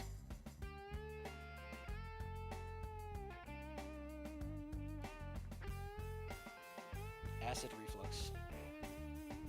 What the hell are these mods?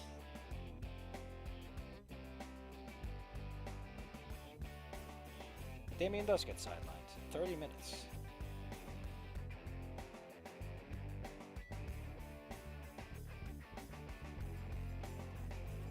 Dang.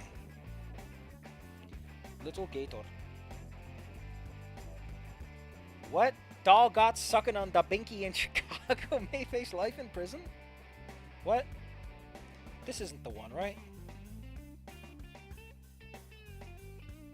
This mod is the Puppet Pals of Wani. Now that's a big fucking praise. That's a big one. Is it not on here then? No homo. God dang it. I think it's very telling that like the mods are, let's have a serious talk, and the other one is I don't think it's on here. Unless it's the little gator, but you said there's a little gator, and I'm very stickler on that. Also, it has no screenshots, so I have no fucking clue.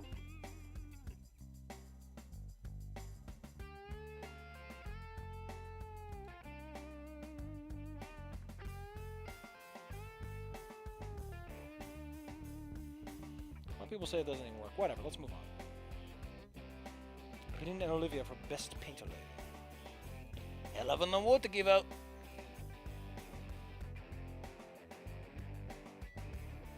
Da Binky. I want Da Binky.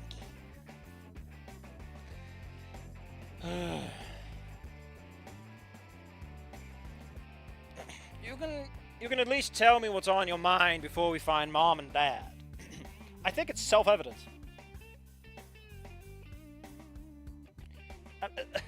Anon, shouldn't you be smarter than this at this point? Didn't know they changed the name. Huh. A few moments of silence passed as she made our way down the hallway.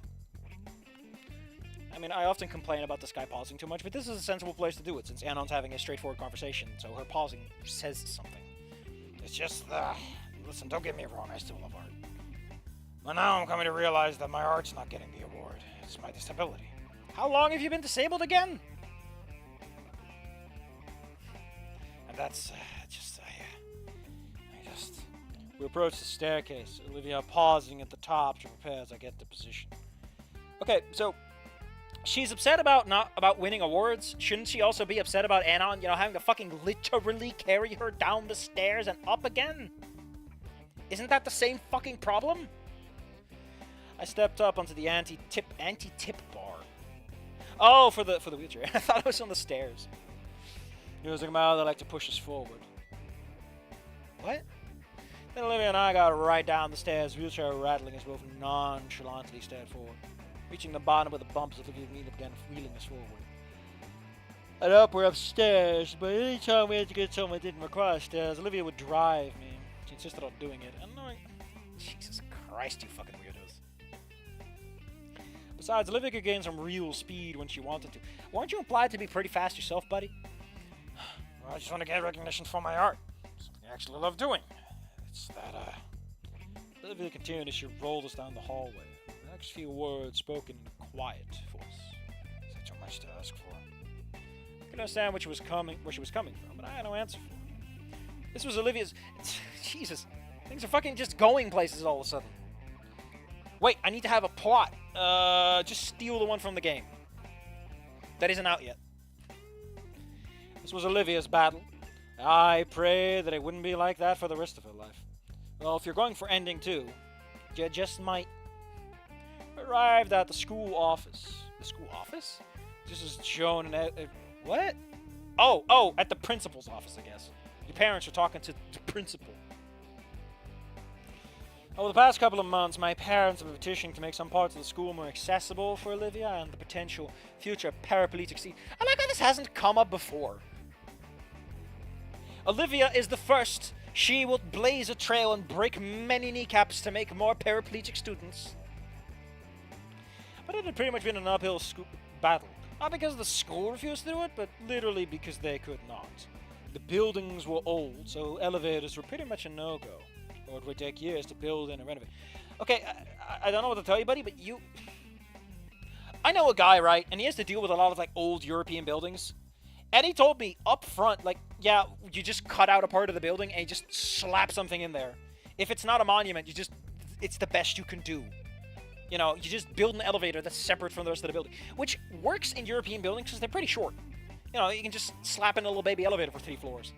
Actually, I don't think you need elevators in buildings that are less than 3 floors? No, 4. There's a limit at 4 or 5 or something where you need one.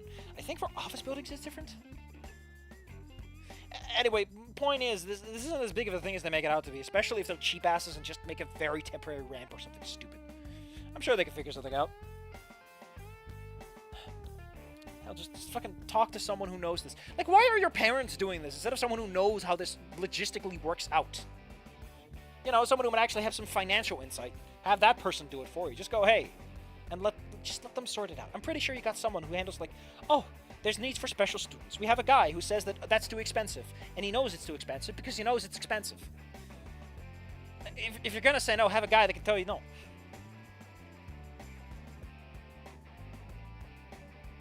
Yeah, they just fucking slap a couple of concrete slabs together, and bada boom, bada bing, it's a house now. I know they have a fancy name, but I forgot what it was. Anyway, apparently your parents are the only one who give a shit. Despite everyone showing up to say, Olivia, hey, you're back in school, no one can give a shit enough to actually build an elevator. Or a pulley system. Just put in a pulley system. Anon can get some reps.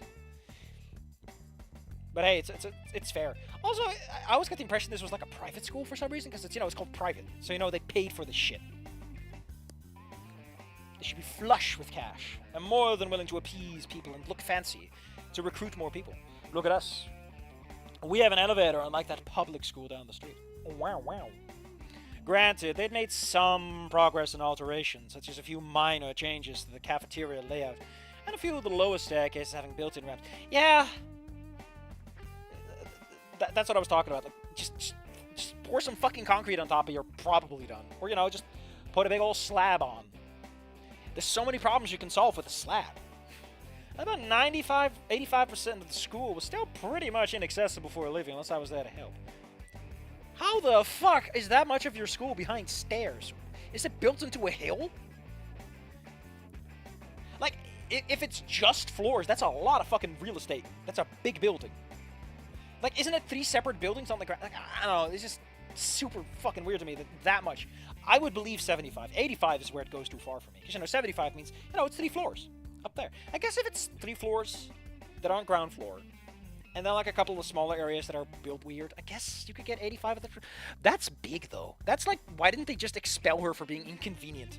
An inconvenient truth. Something had to be done, but what? And get Rainbow to polish up every stair into a smooth... Actually, okay, I say that like you can just build a ramp. The big problem with that on a lot of stairs is they're 45-degree angles, and good fucking luck going up there. The big reason you can't... The big thing in the way of wheelchairs is center of gravity. If your center of gravity goes behind the wheels, behind the axle of the wheels, you fall backwards. That's how it works. So there's a maximum height you can go. And because everyone's a little bit different and has different wheelchairs, you have to have a pretty shallow slope. And accommodating that is pretty difficult and expensive compared to the 45er that most people tend to be used to. Put a diesel engine in it. We have no rubles for concrete, but we have acquired another comrade. He is prisoner from nearby gulag. His job, until he gets free from prison, is to lift you up and down stairs. A simple, effective solution. Wait a minute, this is America. Oh, I'm sorry. He is a prisoner from the local prison system. We pay him 5 cents a day to do this. And he's like, I was arrested for weed crimes, although they never found the weed. I love the prison system. I love me some slaves. Anon, why are you talking like Inko? Well, you know, I'm finally in a middle-class family. I wanted to know what it was like. How about we start West Coast kicking it? And on, Olivia. Ready to go home? We both nod, making our way to the exit. 11th grade. Jesus, we're just jumping. How the... So, Olivia is just in this school where shit just absolutely sucks ass. For years. Damn. Just buy her a fucking helicopter. Buy her a tiny gyrocopter. Or a little jetpack at this point, my man. Get her some robot spider legs that can climb up those stairs. Couldn't they get away? Why can't school install a wheelchair elevator? It's hard to do in your house, but I imagine the school has space for that. Those stairs are usually pretty wide. Just saying. It's at this point, isn't Olivia like sick and fucking tired of this bullshit? Tonight's dinner, shrimp jambalaya. Oh man, I do love jambalaya. I do love jambalaya. People who are tuning into this recording, it's confirmed. I love jambalaya. Delicious. Dad said with a smile on his snout. His plate already cleaned off to show just how much he loved it. You think of becoming a chef when you graduate? I don't. Dad, I'm not sage. I'm not a trans man. I'm not allowed to be a chef. That's a woman's job. Actually, the chef industry is predominantly dominated by men. It's kind of ironic considering that women belong in the kitchen. And then he gets smacked on the back of the head for making that joke. I don't know, Dad. To be honest with you, there's not a single original element in my cooking.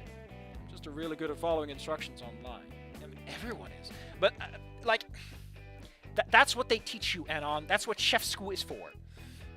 Come to think of it, how the fuck did I make a rail gun in science class? Where did you get the power for that? Unless you were shooting like petties. Call the mechanist. Yeah, just call your fucking tech priest, man. Let them troubleshoot it. They can figure something out. Need to pay them with toasters. Don't pay them with toasters. They always get mad when they put them in the microwaves. Sorry, the microwave. That's my finest American accent. Mom smiled up from her plate. Instructions or not, it was made with heart. She then tilted her head. So how was your... Please include the qualifier first day in 11th grade. Pretty good. That was pretty much because it's pretty lax. You know, it's the first day. Nothing actually happens on the first day. I mean, I almost stepped in some shit and almost got the name Shit Shoes, but I managed to avoid that fate, so we're not going for ending 1 quite yet. Shit Shoes? Yeah, some other kid stepped in it. They called him Shit Shoes. They threw him down the garbage chute, and I think he died. You know, he had it coming. He stepped in shit. Why was there shit in the school? Well, some other kid pulled his pants down and took a big dump in the middle of the road. He's cool. The guy who stepped in the shit, however, was not. I don't get kids and their rules on who's cool and who's not anymore. Mom nods. Silence over the table as Olivia and my parents looked at each other. Blink. What was going on here?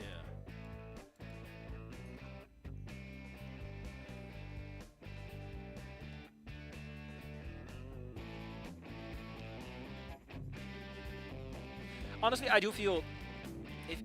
I think I know where this conversation's going, and I'm gonna have some opinions about that. Well, that's great to hear. He looked at Olivia and Mom before looking... How the fuck did they not tell you, Anon? We have some news to tell you. Dad rested both hands on the table. Remember when the doctor said she'd notify that company regarding Olivia? Yeah, I think you called it InGen? Dad nodded before producing an open letter. That's just a letter. Why are you calling it an open letter? Well, InGen got back to us last month.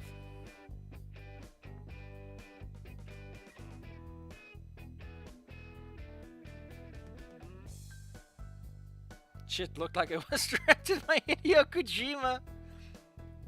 I mean, old head teacher just sounds like a Hideo Kojima guy. Does it? I don't know. I've never read anything he's written. And they said they were interested in providing a weekly program for Olivia. What is this? What are they doing? Are they going to help her with neurological things, or are they like... Not only to help... Oh, okay. Not only to help them understand the nature of her condition, then handing me the letter, but also to help Olivia... also help find a way to help Olivia walk again.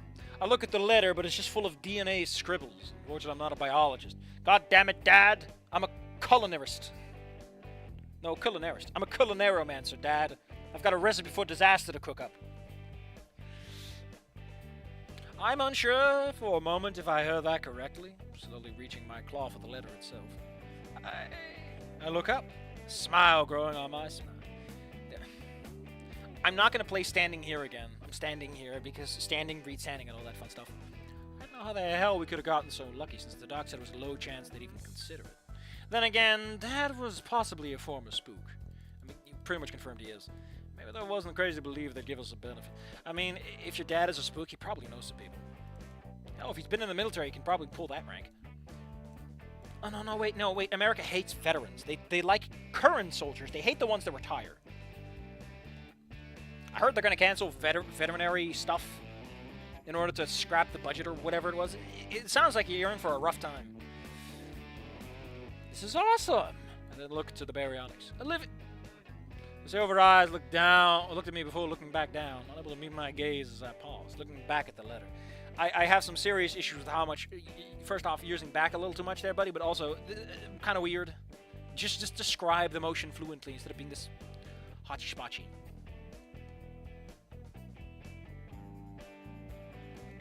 What the fuck?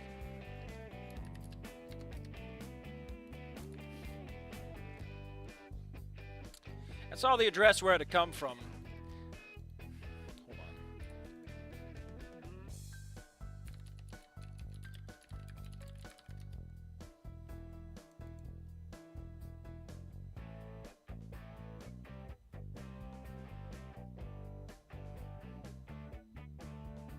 Hold up.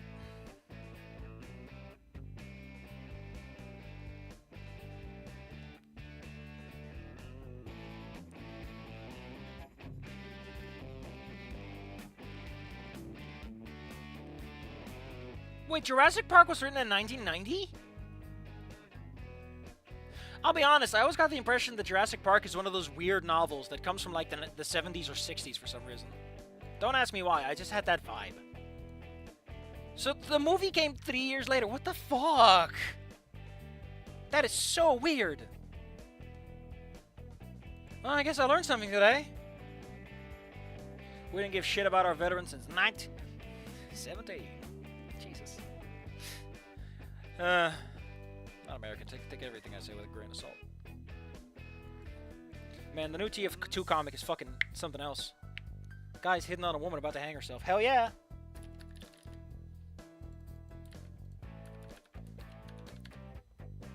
I probably need to start wrapping things up soon. We'll have another stream tomorrow, don't worry. 1975 Jurassic Way, Caldera Bluffs. That's 2 hours from Genoga Park, if I remember correctly. That's a big drive, man. Jesus. Like, if you're doing this regularly, I mean. That would be incredibly hard, even on a weekly schedule. Even on a weekly schedule, just for Olivia and whoever was driving to make that trip. Which would likely mean that the mother and I have been planning on a move for a while now. Just unsure where up until now. Again, don't use now like that twice. You can make the sentence cleaner. You can buff it out. Send an endless convoy of people to fight, and then in political forever wars for 30 plus years. VA expenses is gonna explode. Yeah. Well, on the plus side, Americans are docile little bitches, so when all those VAs eventually get kicked to the fucking curb, they're just gonna sit there and not do anything about it.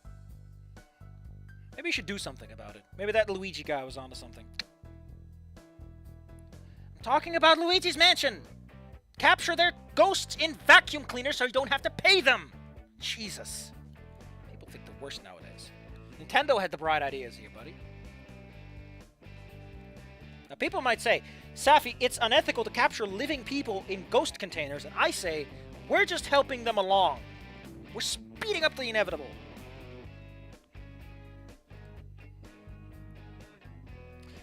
Mother and I have been planning a move for a while now, just unsure where. Dad explained. Mesozoic private isn't very accommodating for Olivia, neither is her own house. It's your house. Build a pulley mechanism. It's good for physics class. We'll call there a bluffs. It's plural. I get that wrong myself. Don't worry. There's a nice city barring a few parts. You know, barring the human side of town and the part where Trish lives. So you're saying that it's... Oh, no, it's just the humans. Okay. I'm just gonna ignore that. Hasn't it... I guess there's dough? Humans aren't a big thing in this, are they? Aw. I don't know, I just noticed it. My brain started doing a thing. I mean, it'd be a big thing for Anons or whatever. And my company has a branch I could work at while we live there. Man, how fucking convenient. I mean, it's a fucking book. It's allowed to be convenient like that. This doesn't fucking matter. This is unimportant. It can be as convenient as it wants to be. Coincidences should enable the plot, not solve it. You know, there's this part of town that people would describe as... And he, like, looks side to side. You see his eyes getting a little shifty. Urban. But don't worry, we'll live in better places than that. Humans are silly things. They love living in those bad places. We'll live in good places because dinosaurs are smart, civilized creatures who know and can afford the real life. You know, Dad, the day I reveal that I'm actually a reincarnated human, it's gonna be really awkward, isn't it? Oh, honey. Honey, you always get so racist when you're drunk. I'm not even drunk. You don't even want to know what I'd say if I had a beer in my hand right up. I know a guy who gets really racist when they're drunk, and it's just the funniest shit ever. It's so fucking weird.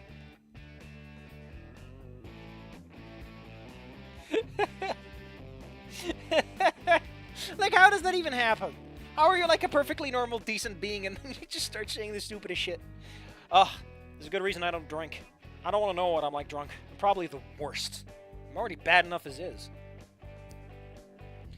And we've been looking for a new school for you and Olivia to go to. Not as big as Mesozoic Private, but it has a proper elevator for every floor. Oh my god, but wait, the pulley, the prison labor, the tech priests. Come on, don't make the plot boring. Give us a fun solution. A jetpack. Come on. Give her an eldritch tentacle arm she can use to Spider-Man her way up. Make her Spider-Man. Come on. This is bad writing. You're missing out on a very good plot that's completely tonally different from everything else you've done so far. Randomly and suddenly introducing superpowers is the perfect way to run a story like this. Seeing as we'll be moving halfway through the... Yeah? Oh, God. Oh, God, you're not even a scene. Ugh. So, in 6 months... Then pause. realizing something. What school? Mom gave a comforting smile. Well, it's the place where your friend Nosler had been. Or he may still be attending. Volcano High. Why is there this pause? This pause feels like this guy wanted to have like 5 different fucking panels. Where like, we have reverse shots and everything of everyone. You can't do that in writing, really. Like, the reaction is the fun part, not the pause. So-called racists when they meet a... when they meet a Balkan?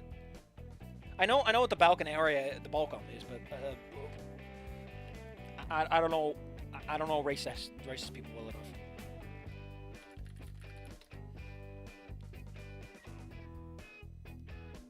Hold on, there's someone I have to help. I have to show them the TF2 comic.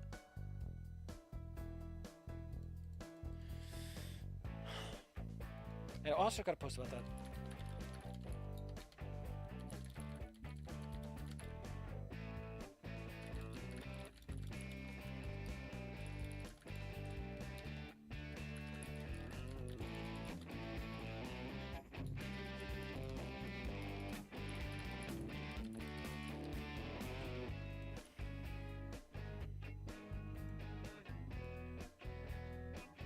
Oh no! There's a dedication to the guy who died. Rick May. Oh shit, this is the comic. Oh hell, they're actually doing like transitionary panels. Damn! That's neat. I mean, I've never read the comics. I don't know if this is like normal or not. But I love it! Holy shit, this is neat. Oh, whoops! I don't know if that might have fucked up everything. Here's a link, I guess. Go read a comic if you want to. Ethanol activates my racist gene. One Guinness in and suddenly I'm ranting about Peruvians. Man, what a world we live in. What a world we live in. I got a chapter to finish, my man. The words that come out. Oh, that's cute. But I don't know if this works. Wouldn't it be better if, like, he just says that he says it himself? She started the sentence, but I finished it. Volcano High. I don't know. It's like this pause doesn't work for me. Although I guess the implication is that she didn't. Okay, here's the problem, right?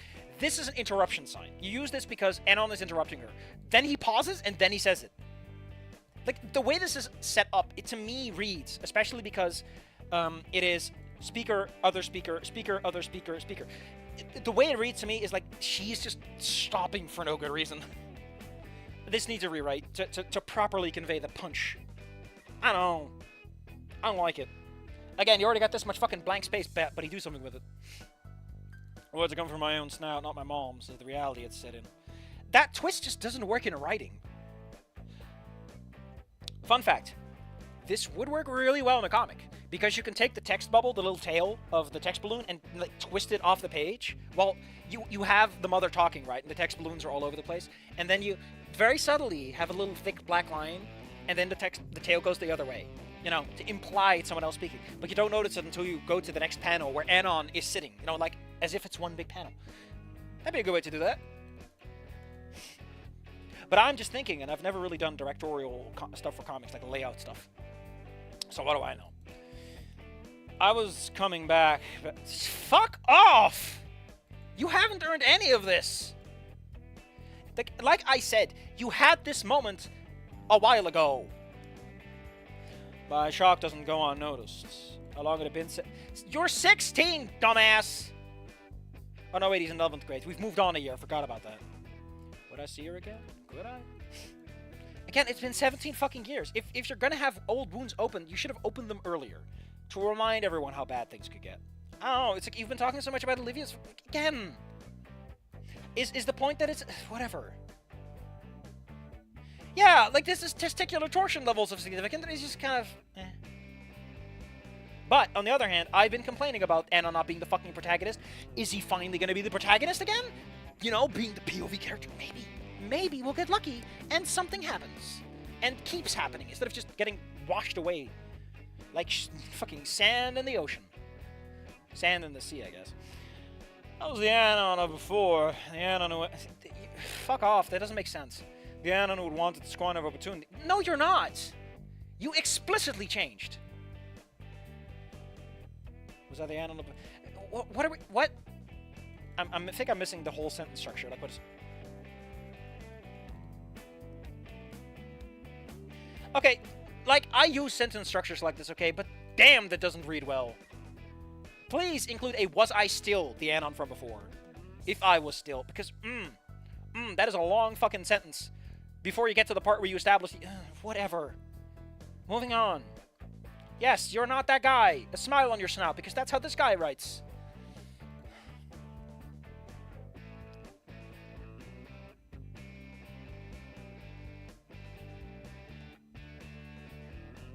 I like how he's just been zoned out.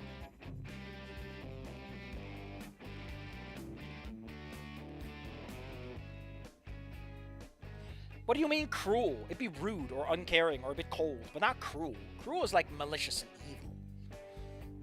I think this guy doesn't know what cruel is, considering that Anon keeps moaning about how the world is cruel when everyone gives him hugs and kisses. Motherfucker comes from My Little Pony land. Man, life's so cruel when you don't get gifts on your birthday. Where's my letter from Celestia? What cruelty is this? I've been told that apparently one of the letters to Celestia was written by Applejack, and apparently Applejack just says, "No, I was right." And to be honest, I love that kind of meta level fuckery. I love it when you fuck with the formula. That's some tasty spice. Considering this entire thing has been like nothing happens, technically speaking, or it happens to the wrong people. I guess this is also spicy formula by being good. So when do we stop packing? I like how he's just like, yeah, let's fucking go. Let's fucking go. My casual. No, that sounds enthusiastic. That's not casual. Caught everyone off guard. Again, this is not casual. Especially if you're fucking smirking. Smirking ain't casual. Casual smirk maybe, but not a smirk. I mean, a casual smirk isn't casual either. Cause I don't know, is it? Am I just being... I'm being a little bitch. Let's just say I'm being a little bitch. Yeah, sure, that's a big change and everything. My last shrimp. No, it's the last bit of shrimp jambalaya, or the last shrimp, or your last bit of jambalaya, but shrimp jambalaya is not a thing. It's not countable that way. You don't have one shrimp jambalaya. I mean, there's a shrimp in the jambalaya, and you can eat that last, but I think you guys are making the right choice. I wish you guys included me in the conversation. Yeah, like... Shouldn't you bring this up, like, at the beginning of the fucking year? Yeah, we should. Jesus. You're binguses. I mean, you're like their first kids. You can't help it, you know? You know, Anon? Sometimes you gotta be a little bit patient. I mean, shouldn't Anon be patient with this? I mean, he's had two parents who've had first kids, like his own and these guys, so... You should know a little better. You should give him pat-pats, Anon. Give him pat-pats. You're probably older than them. I mean, they could be, but they would have to be 18 at the time. He's still closer than is comfortable. Like, even if they were, like, 30, right? Okay, let me just get this down pat for everyone in the room. If these people were, like, 30 years old when they conceived Anon. Anon was, like, born when they were 12, mentally speaking. If they were 40, it's almost alright. But then in 20, the weird part of age differences, not important. Like, not important logistically. This I'm not going to knock any points off for, because this is just the inevitable consequence of what you're doing with the plot. But you get what I'm trying to say, is that, like, fuckery-duckery here. There's a duck and a fuck, and it's all over the place. And they got corkscrew penises, man. Shit's wild. Anyway, they're sorry about it. Don't worry, they're very nice and polite. Olivia was also super nice and polite. I'm so numb. My parents thought about me when they were making decisions, but they didn't include me. See, Olivia is so busy being fucking annoyed as shit and angry about the fact that she's disabled, and everyone likes her art because she's disabled, Olivia, you're disabled now, and that defines you as a person, and she's annoyed about that. But even she had time to think about you, because you helped her up the stairs. It's so saccharine. Like, if you're gonna be the saccharine, why even have the downbeats? I peer at the baryonyx. put this in the dishwasher. If I like label, does this thing have a label feature? No, I don't know if there's a mark feature. I wonder if you label like the big words smile, snout, claw, and peer, how much you would like if they would alternate. Male ducks are fucking weird, man. Well, the fucking is weird. The fucking of a male duck is weird. And that's how my YouTube channel got fired. Dino Mo's. The world really was coming full circle. I mean, good observation. Anyway, I'm gonna go to the bathroom. We'll do one more sesh, and then we're gonna call it over to just do the rest tomorrow. I gotta go tinkle. I gotta go tinkle my tingle tuner and tune it appropriately to my tinkles.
Okay, hold on. Let's turn on that different little. Let's turn on skin roastal because I like it. Yeah. Anyway, I had a whole like channel awesome reviewer lore arc in the bathroom. Let's move on. People don't have to know about the reviewer arc I had over there. You know, went on a spaceship and I paid for special effects and I got my friends to wear goofy costumes and everything. It's not really relevant. I had an evil twin like everyone else does because it lets you have one actor for 2 prices. No, the other way around, Sophie. Anyway, Dad and Mom, again, it's Mom and Dad, entered the kitchen shortly after I left. With nothing else to do for the night, I got ready to head upstairs. Potentially shitpost to... Really? I manage my Snoot. I guess he never learns. It was still on the down. I always got the impression that, like, good guy Anon kind of stopped doing this stuff. The other ones stopped because they were in the army. Ending 2 kind of kept up with it because he could. It was on the down low, but I knew it would be blowing up very soon. Everyone wants to boot that Snoot. Wait a minute. Wait a minute. No, I want Bitcoin value. Huh. It peaked at 100,000 and it kind of dipped since. What? Dipped 8%. Huh. Oh no, it's been doing that a lot lately. Kind of going up, and then speculators offload, and then new speculators buy in. That's just how it goes. Yeah, the initial crunch around November still persists. But what I was thinking about is, where are we? We are in... Yeah. If you bought a Snoot coin... Yeah, his Snoot coin should have gone up a few 1,000% by now. I would like to point out that Anon lived in 2020, which means that he, at fucking most, Anon saw Snoot coin at 15,000. So, odds are he bought in around, what, pennies? 1,000? He can already get his 7 to 10 times multiplier, which, hey, with inflation, it's alright. But, like, he should be cashing out sometime soon, because after that he's going into unknown territory, and, like, who knows? He wouldn't know. Army recruiter is basically shit. Yeah, I heard about what U.S. Army recruiters get up to meet their quotas. It's fucking scary, man. Jesus. What the hell is your country? What are you doing? It really feels like everything in that country is just broken and everyone's trying to fix it in their own special little ways. And none of it works together. I mean, that's what happens when we have a really, really big country. You know, it's kind of easy to overlook everything, especially when they're technically 50 different tiny countries, which are also way too big. They're not even tiny. And they have Canada, which, like, it's one country and, like, 18 million miles of nothing. But don't worry, the Canadians sure love pestering the natives. Funnily enough, that comes up with the Shalonians, because they live in the north, and, like, the most north place, the most obvious place Shalonians would live, is either in the Rockies or in Canada. Which means that the Shalonians have a very strong presence with A, native Canadians, and B, just fucking with the Canadian government because they won't leave them alone. I always like the idea that that Shalonians would have a good relationship with the American government, because the American government's like, just leave them alone. You can trade with them and make deals with them, which is way easier than trying to blow them up. You know, just leave them over there and you can work it out. Whereas Canada is like, well, we shot every Eskimo. You know, they want to call them Inuit, but fuck that. So they showed up at the birds and they were like, yeah, we're not stupid like those guys. Hell, they're our friends. Sorry for calling you stupid, Ben. He's like, high five. They never got over that. They never got over that. Oh,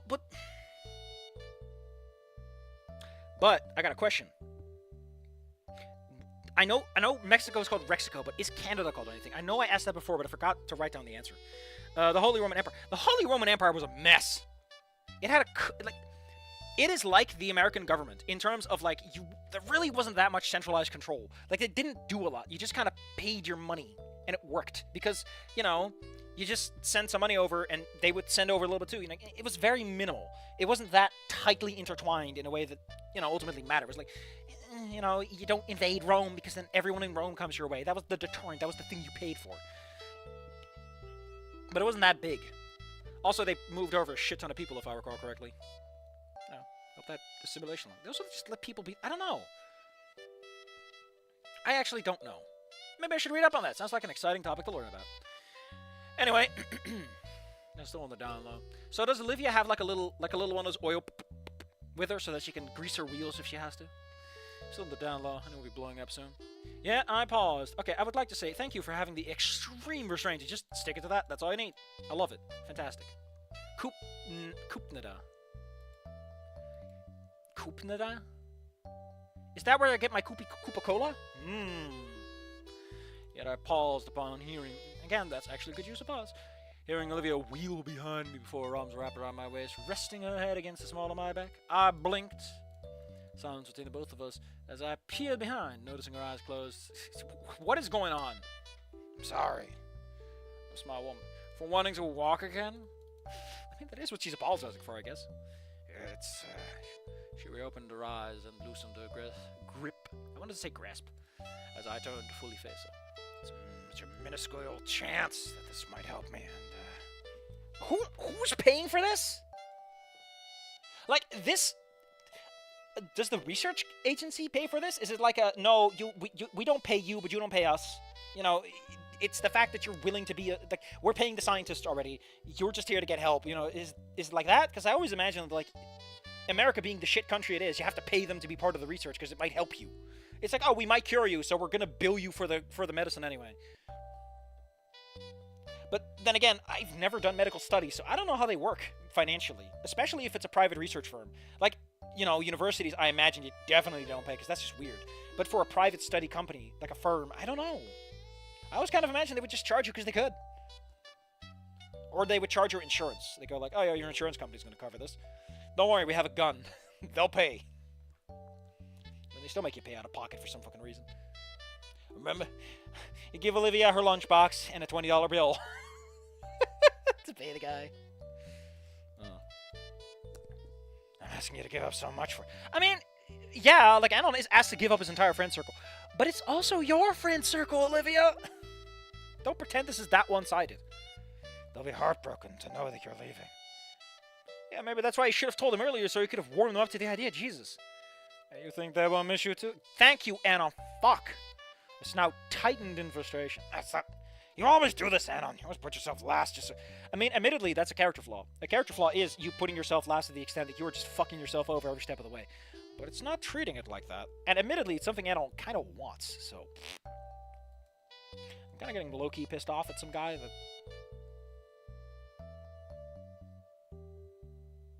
What the hell?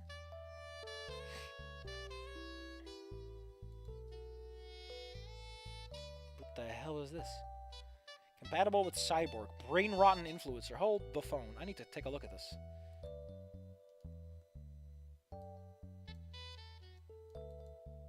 For every 10,000 subscribers gained, improved. Start with D6 plus toughness, HP, and D3 glitches. With D8 times 1,000 subscribers.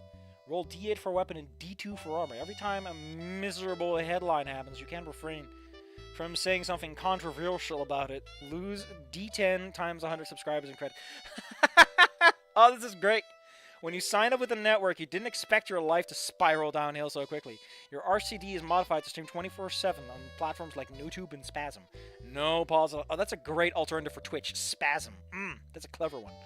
Most of your colleagues die chasing fame. You're still alive, barely teetering on the brink of psychological and physical collapse. Tech savvy.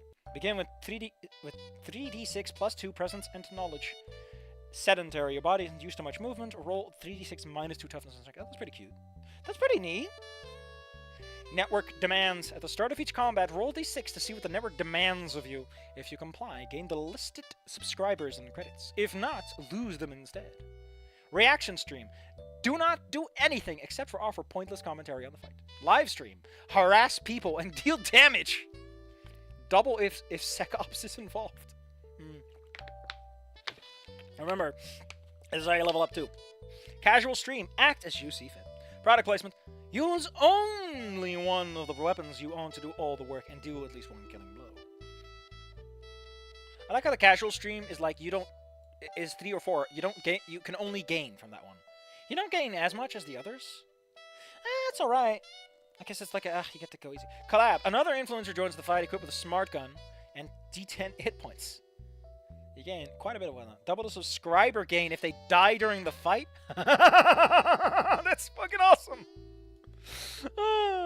Humble beginnings. You begin your career as a fitness influencer. Steroids and overpaid personal trainer made you stronger. Gain +1 strength and toughness. Offsets that bad roll you get. Corp-sponsored testimonial. Your throat implant automatically censors problematic content at the source, ensuring you don't lose subscribers and credits when a miserable headline leaks. You're immune to that fucking problem. Scam artist. You can promote crypto scams once per day. Lose D12 times 100 subscribers and gain the same amount in credits. Abuse this too much and someone may come after you. You gotta be careful if you're scamming people. Review channel every week. Each week, gain a random weapon. Give it a glowing review and use it all the time, or the freebies will stop coming. They hate watching Magnet. When a miserable headline leaks, you gain subscribers and credits out of losing them. Huh. That's just a better version of Corp-sponsored testimonial, although I guess that one has its own problems. This is really good. The ASMR channel. Always speak in a soft, barely audible voice. Each time you fail to do so, you lose subscribers. Jesus Christ. What a great fucking thing. I love this. This is awesome. Oh. Man, that's some good... I love how much of the system just screams out from the pages. There, I told him it's great. Let's see. Don't worry, they won't pay tax money on medicine, but we'll spend 20 million on roid-up death hamster matches. Really happened. Private studies are often funded by the pharmaceutical companies in entirety or government organizations like the FDA, NHS. Okay. I just didn't know. I just kind of imagined that since, you know, a lot of U.S. Insurance is really weird. That it would be something you might have to pay for. But I guess it makes sense that they would just foot the whole bill because they're gonna make more money off of it in the end anyway. You wouldn't want potential victims to not show up. Oh, Frankenstein, you could have learned. You could have learned. You said you were stupid. I just don't want you to sacrifice your happiness for my sake. I paused at that before kneeling down to her level. My happiness? I placed my claws on her shoulders. Granted, change is always hard and challenging. It's not gonna make me unhappy. I then gnawed a smile on my snout. Jesus fuck! How many smiles have been on snouts lately? In this life, I'd be happy just pursuing that minuscule chance alongside you. Jesus. And, you know, at some point, someone's gonna figure out you're just... Like, what are you smoking, man? Like, you're just okay with this. Like, Reed is downing Karf by the bottles, and you're the one that's chill. All I'm saying, Anon, I got my eye on you. I got you figured out. Hello. I know what you're up against. I know what you're doing. Hello. If you're gonna spend millions of tax dollars on hamster death matches, at least stream them to the public. Yeah, fair enough. If you're gonna cause animal cruelty, the least you can do is recoup some of your money. That way, the PETA will know who to go after, and they'll stop doing stupid shit. You know, they'll go after some actual naughty people for once. Like, I understand that animal testing is just part of the reality of the situation. Like, good luck finding someone who will subject themselves to, hey, this will probably kill you. Like 50-50. Good luck finding someone for that. Without paying them millions of dollars. But, you know. What are you even talking about? Like, is this the fucking... No, that was a rat paradise they built. Which I think was also too small or something. Like, he made it specifically to be, like, okay, but annoying. And, yeah? Thank you. Listen... I know what you're going for, author, but, like, a lot of what you're doing is you're just establishing that Olivia is miserable, which at this point is pretty much already established. Like, she's uncertain, she feels like a bird. I get it. But this is the same chapter. You don't have to hammer it home. Like, you're just doing feel-good scenes for no good reason. Like, if Olivia isn't gonna get over it from Anon talking, like, fine. But make that the point, please, and have a plot. Nothing's happening in this fucking movie. I should have been in Mystery Science Theater. I should have been there. I would have been perfect. I've never seen a movie in my life. See you at school. What do you mean I'll see you at school? Don't you go outside? Don't you go to school together? You're in the same house. What the hell? Both head to our respective rooms. Which means I go up the stairs, which she can't. Going up the stairs and going down the stairs and going up the sideways stairs. God damn it, Anon, you and Escher should have never done that collab. Who knew that providing support, care, and love for others would make it come back to you? Anon, you're not taking any of it. You're just kind of leaving it on the floor like an asshole. So you are gonna leave after the semester exam? I nod. You don't sadly nod. You nod sadly, alongside Olivia. Looking up at Doe and Warden. Human and Alice. Why are you repeating that? What a weird place to bring that up. You know, they wouldn't have been the same if it was the other way around. Like, this is not how you do this. You remind us by having them do stuff and then using the proper terms for it. Reminding us that she belongs in Skin Row. That urban style she's got going on. Man, I wish I knew more racist words like that. Could ham it up, but instead I'm just a little idiot who doesn't know all that thing, who doesn't know all those things, all those American words you invented. God, the 16-year-old. Oh wait, it was surreal to realize that Anon, you've seen them like every fucking day of the school week. No, I'm going from this tiny girl to a beautiful teen. I like how you're now catching us up to them. What a weird. It's like, I get it. Anon's frame this as Anon getting his last looks. Okay, Anon's getting one last look at these people that he knew. Doving on from this tiny girl to a beautiful teen with wavy short black hair. And Warden? God, this 16-year-old had actually had a beard now and his blonde combed hair. Why is everyone here? I mean, I guess he's a Wojak, so fair enough. Gotta take your racism and go rank with... I'll never, ever know what Trish was about. I'm sorry. I just won't. I can only approximate. These two had been with us in the same grade... These two have been with us ever since grade 1. It's kind of no surprise they look devastated. They don't look devastated, they are devastated. Why are you using this word? They are devastated. They don't look devastated. Yes, they look devastated because they are, and you know that. You aren't a third omniscient narrator who... Damn. I'm sorry, Warden. We're gonna have to kill that guy. Damn. It's hard to hear. Olivia peered down before peering. Why do you do that? Why do you keep having this where characters go whoop, whoop, fucking yo-yo? It's all Olivia ever does. She fucking yo-yos her head. Whoop, whoop. How about you do a fun trick? Walk the dog around the world. Or do that funny Diablo thing you can do with it. I'm so sorry, you guys. Yeah, it is your fault. Doe shook her head. Also, I just wanna take a just take a minute and sit right there. I'll tell you how this story could use a little extra energy. So, here's the thing, right? Everyone responds differently to stress. If this wasn't a sugary sweet story, so goddamn sugary that my diabetes is starting to turn type 2, there would be one of these would not be okay with it. Maybe Doe's not okay with it. She's like, you've always protected me. You've always been there for me. I thought you were going to be there, and I'm so afraid of senior year and what happens afterwards. Maybe Warden is like, man, my old classmate had a full B out of 14. Hell yeah. Or maybe Warden is like, I thought we were Die hard to the end of time. you know, like maybe one of them is upset. Like have one of them be okay and the other one's like really angry about it and it bothers the two of them. Like why is everyone okay with everything? Like Olivia isn't allowed to have her fucking plot because everyone is okay with everything. No one fucking thinks differently from each other. Everyone is just like hugs and kisses. It's like reading My Little fucking Pony. Except My Little Pony understood that having that kind of conflict is kind of how fucking people work. And then Applejack's like, no, I was just right. What the fuck are you talking about? I was just right. He was mewing before I was like, I don't even know what mewing is. Please, please, please.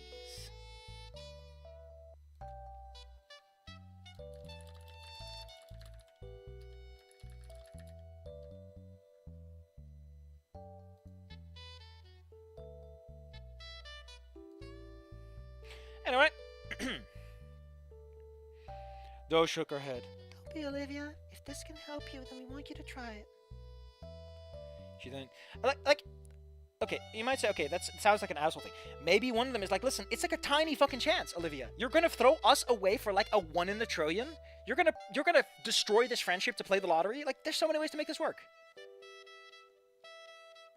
If we don't hear a racial slur in 2 chapters, we're turning this thing back. If we're seeing Trish and she's not calling him a spear chucker, we're out. I know he's not a human anymore, but we're out. She feels it in her heart. She is a racist. She knows when she's dealing with a faker. Oh my god. Oh, you know what? I got into a very uncomfortable closet. We're leaving. We're moving on from that. We're never bringing that up again. Because I'm pretty sure that's actually a fucking thing. Thinking about it. I mean, I don't know. Like I said, I'm not familiar with American racism culture. I chuckle at the fact that I don't know anything, not at the culture itself. It's fucking something. Moving on. The baryonics. Just promise you won't forget about us. The baryon. The internet exists. Why is everyone acting like what? And you have Snoot Coin, which means the Bitcoin protocol exists, which means the internet has to exist, or the whole system wouldn't fucking work. And can you fucking tell me if you have internet access or not? You had a computer, like, you can call, you can send letters, like, it's gonna be, what, 1.5 years? You can, what the fuck are you talking about? Don't forget about us. You can fucking go on Discord and Skype and text daily. Open a fucking group chat. Don't you already have one? At this point, everyone has a fucking smartphone in 2020, in 17. Why aren't you fucking in a group chat? Jesus. It's like they're in the 90s. You know, the 90s when you move away. Also, a town over. 2 hours drive. You can meet up for holidays, bitches. Take a train. Take a train. Oof. This is the post-Tumblr Exodus internet. Twitter, fair enough. Fair enough. You lose your Discord login, you're just fucked. The baryonyx nod, its both claws grasping at the table. I promise. Every time I draw, I always think, can't you just, like, Olivia Inwani explicitly shares her pictures over the phone. Yeah, we've been together since first grade. I don't think it's possible to forget you guys. Doe managed to smile, Warden doing the same. Because everyone is so okay with everything. Fuck, again, this man is just an escape artist with his capacity to completely avoid the plot that is just screaming at his face. Like, there's a plot right there, buddy. It's right there. It's there. It's waiting. And you're just like, huh. Well, I can't read. Why are you writing? God, I want to get Ranger of the Fog done with. I just want it out of my life. It's gone forever. It just feels dishonest. It's shit, and I'm shit. And I'm shit for not finishing it. Anyway. I gotta wrap this up. We're gonna finish this section. How long is it? A while. Oh no, there it actually opens. What? Why is this so short? What the hell? This guy, it's like he heard my advice in the past of like, hey, do shorter chapters. And he's like, yeah, that's not your chapter, dingus. Also, this is too short. I don't even get it. You know what? I'm done. I'm done for today. We're calling it here. I'm fucking tired. Scary Dave isn't even here. He might have died. Oh, this is sad, man.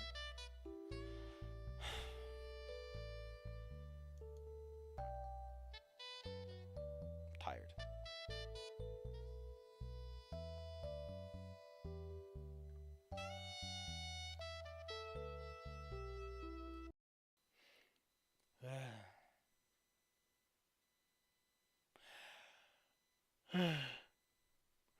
Well,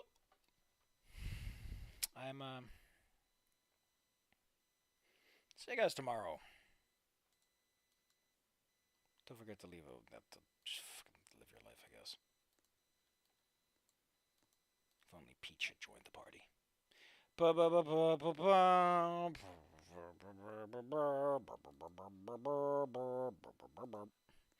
was the recording, so that's taken care of.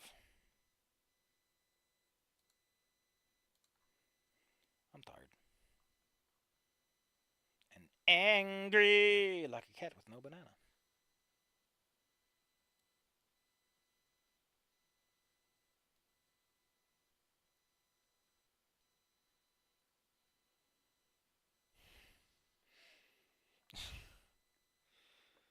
I'm tired.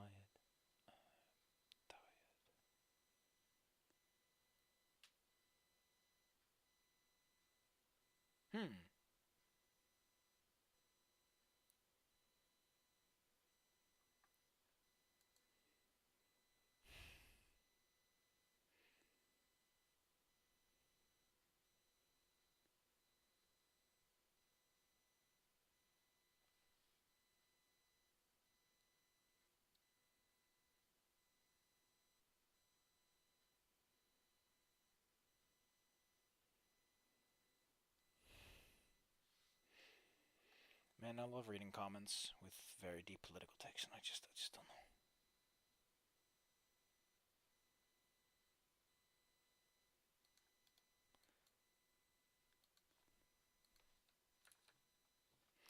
Well, you know, I'll be honest. I wanted something to happen. I thought maybe the plot would pick up at this point. You know, something would actually happen. And to an extent, I guess I was right.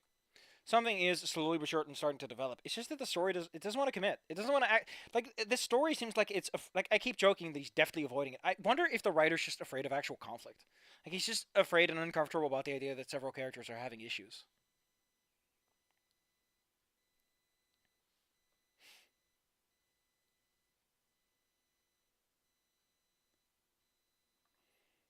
Hmm.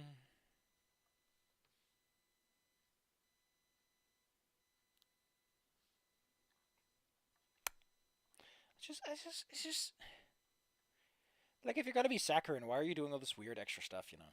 It just feels like it's trying to have its cake and eat it too, but it doesn't want to actually eat the cake. So it just kind of looks at it and peels it apart with a fork, leaving nothing behind. No structure, no shape, nothing. No taste.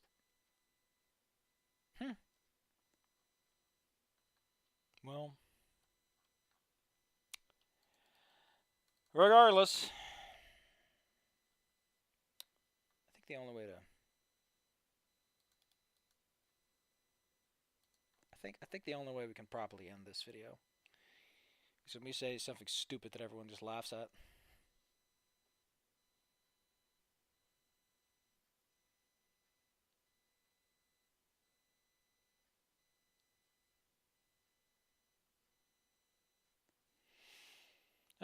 What would be funny to say? I don't know.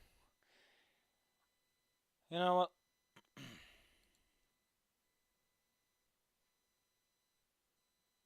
Hmm.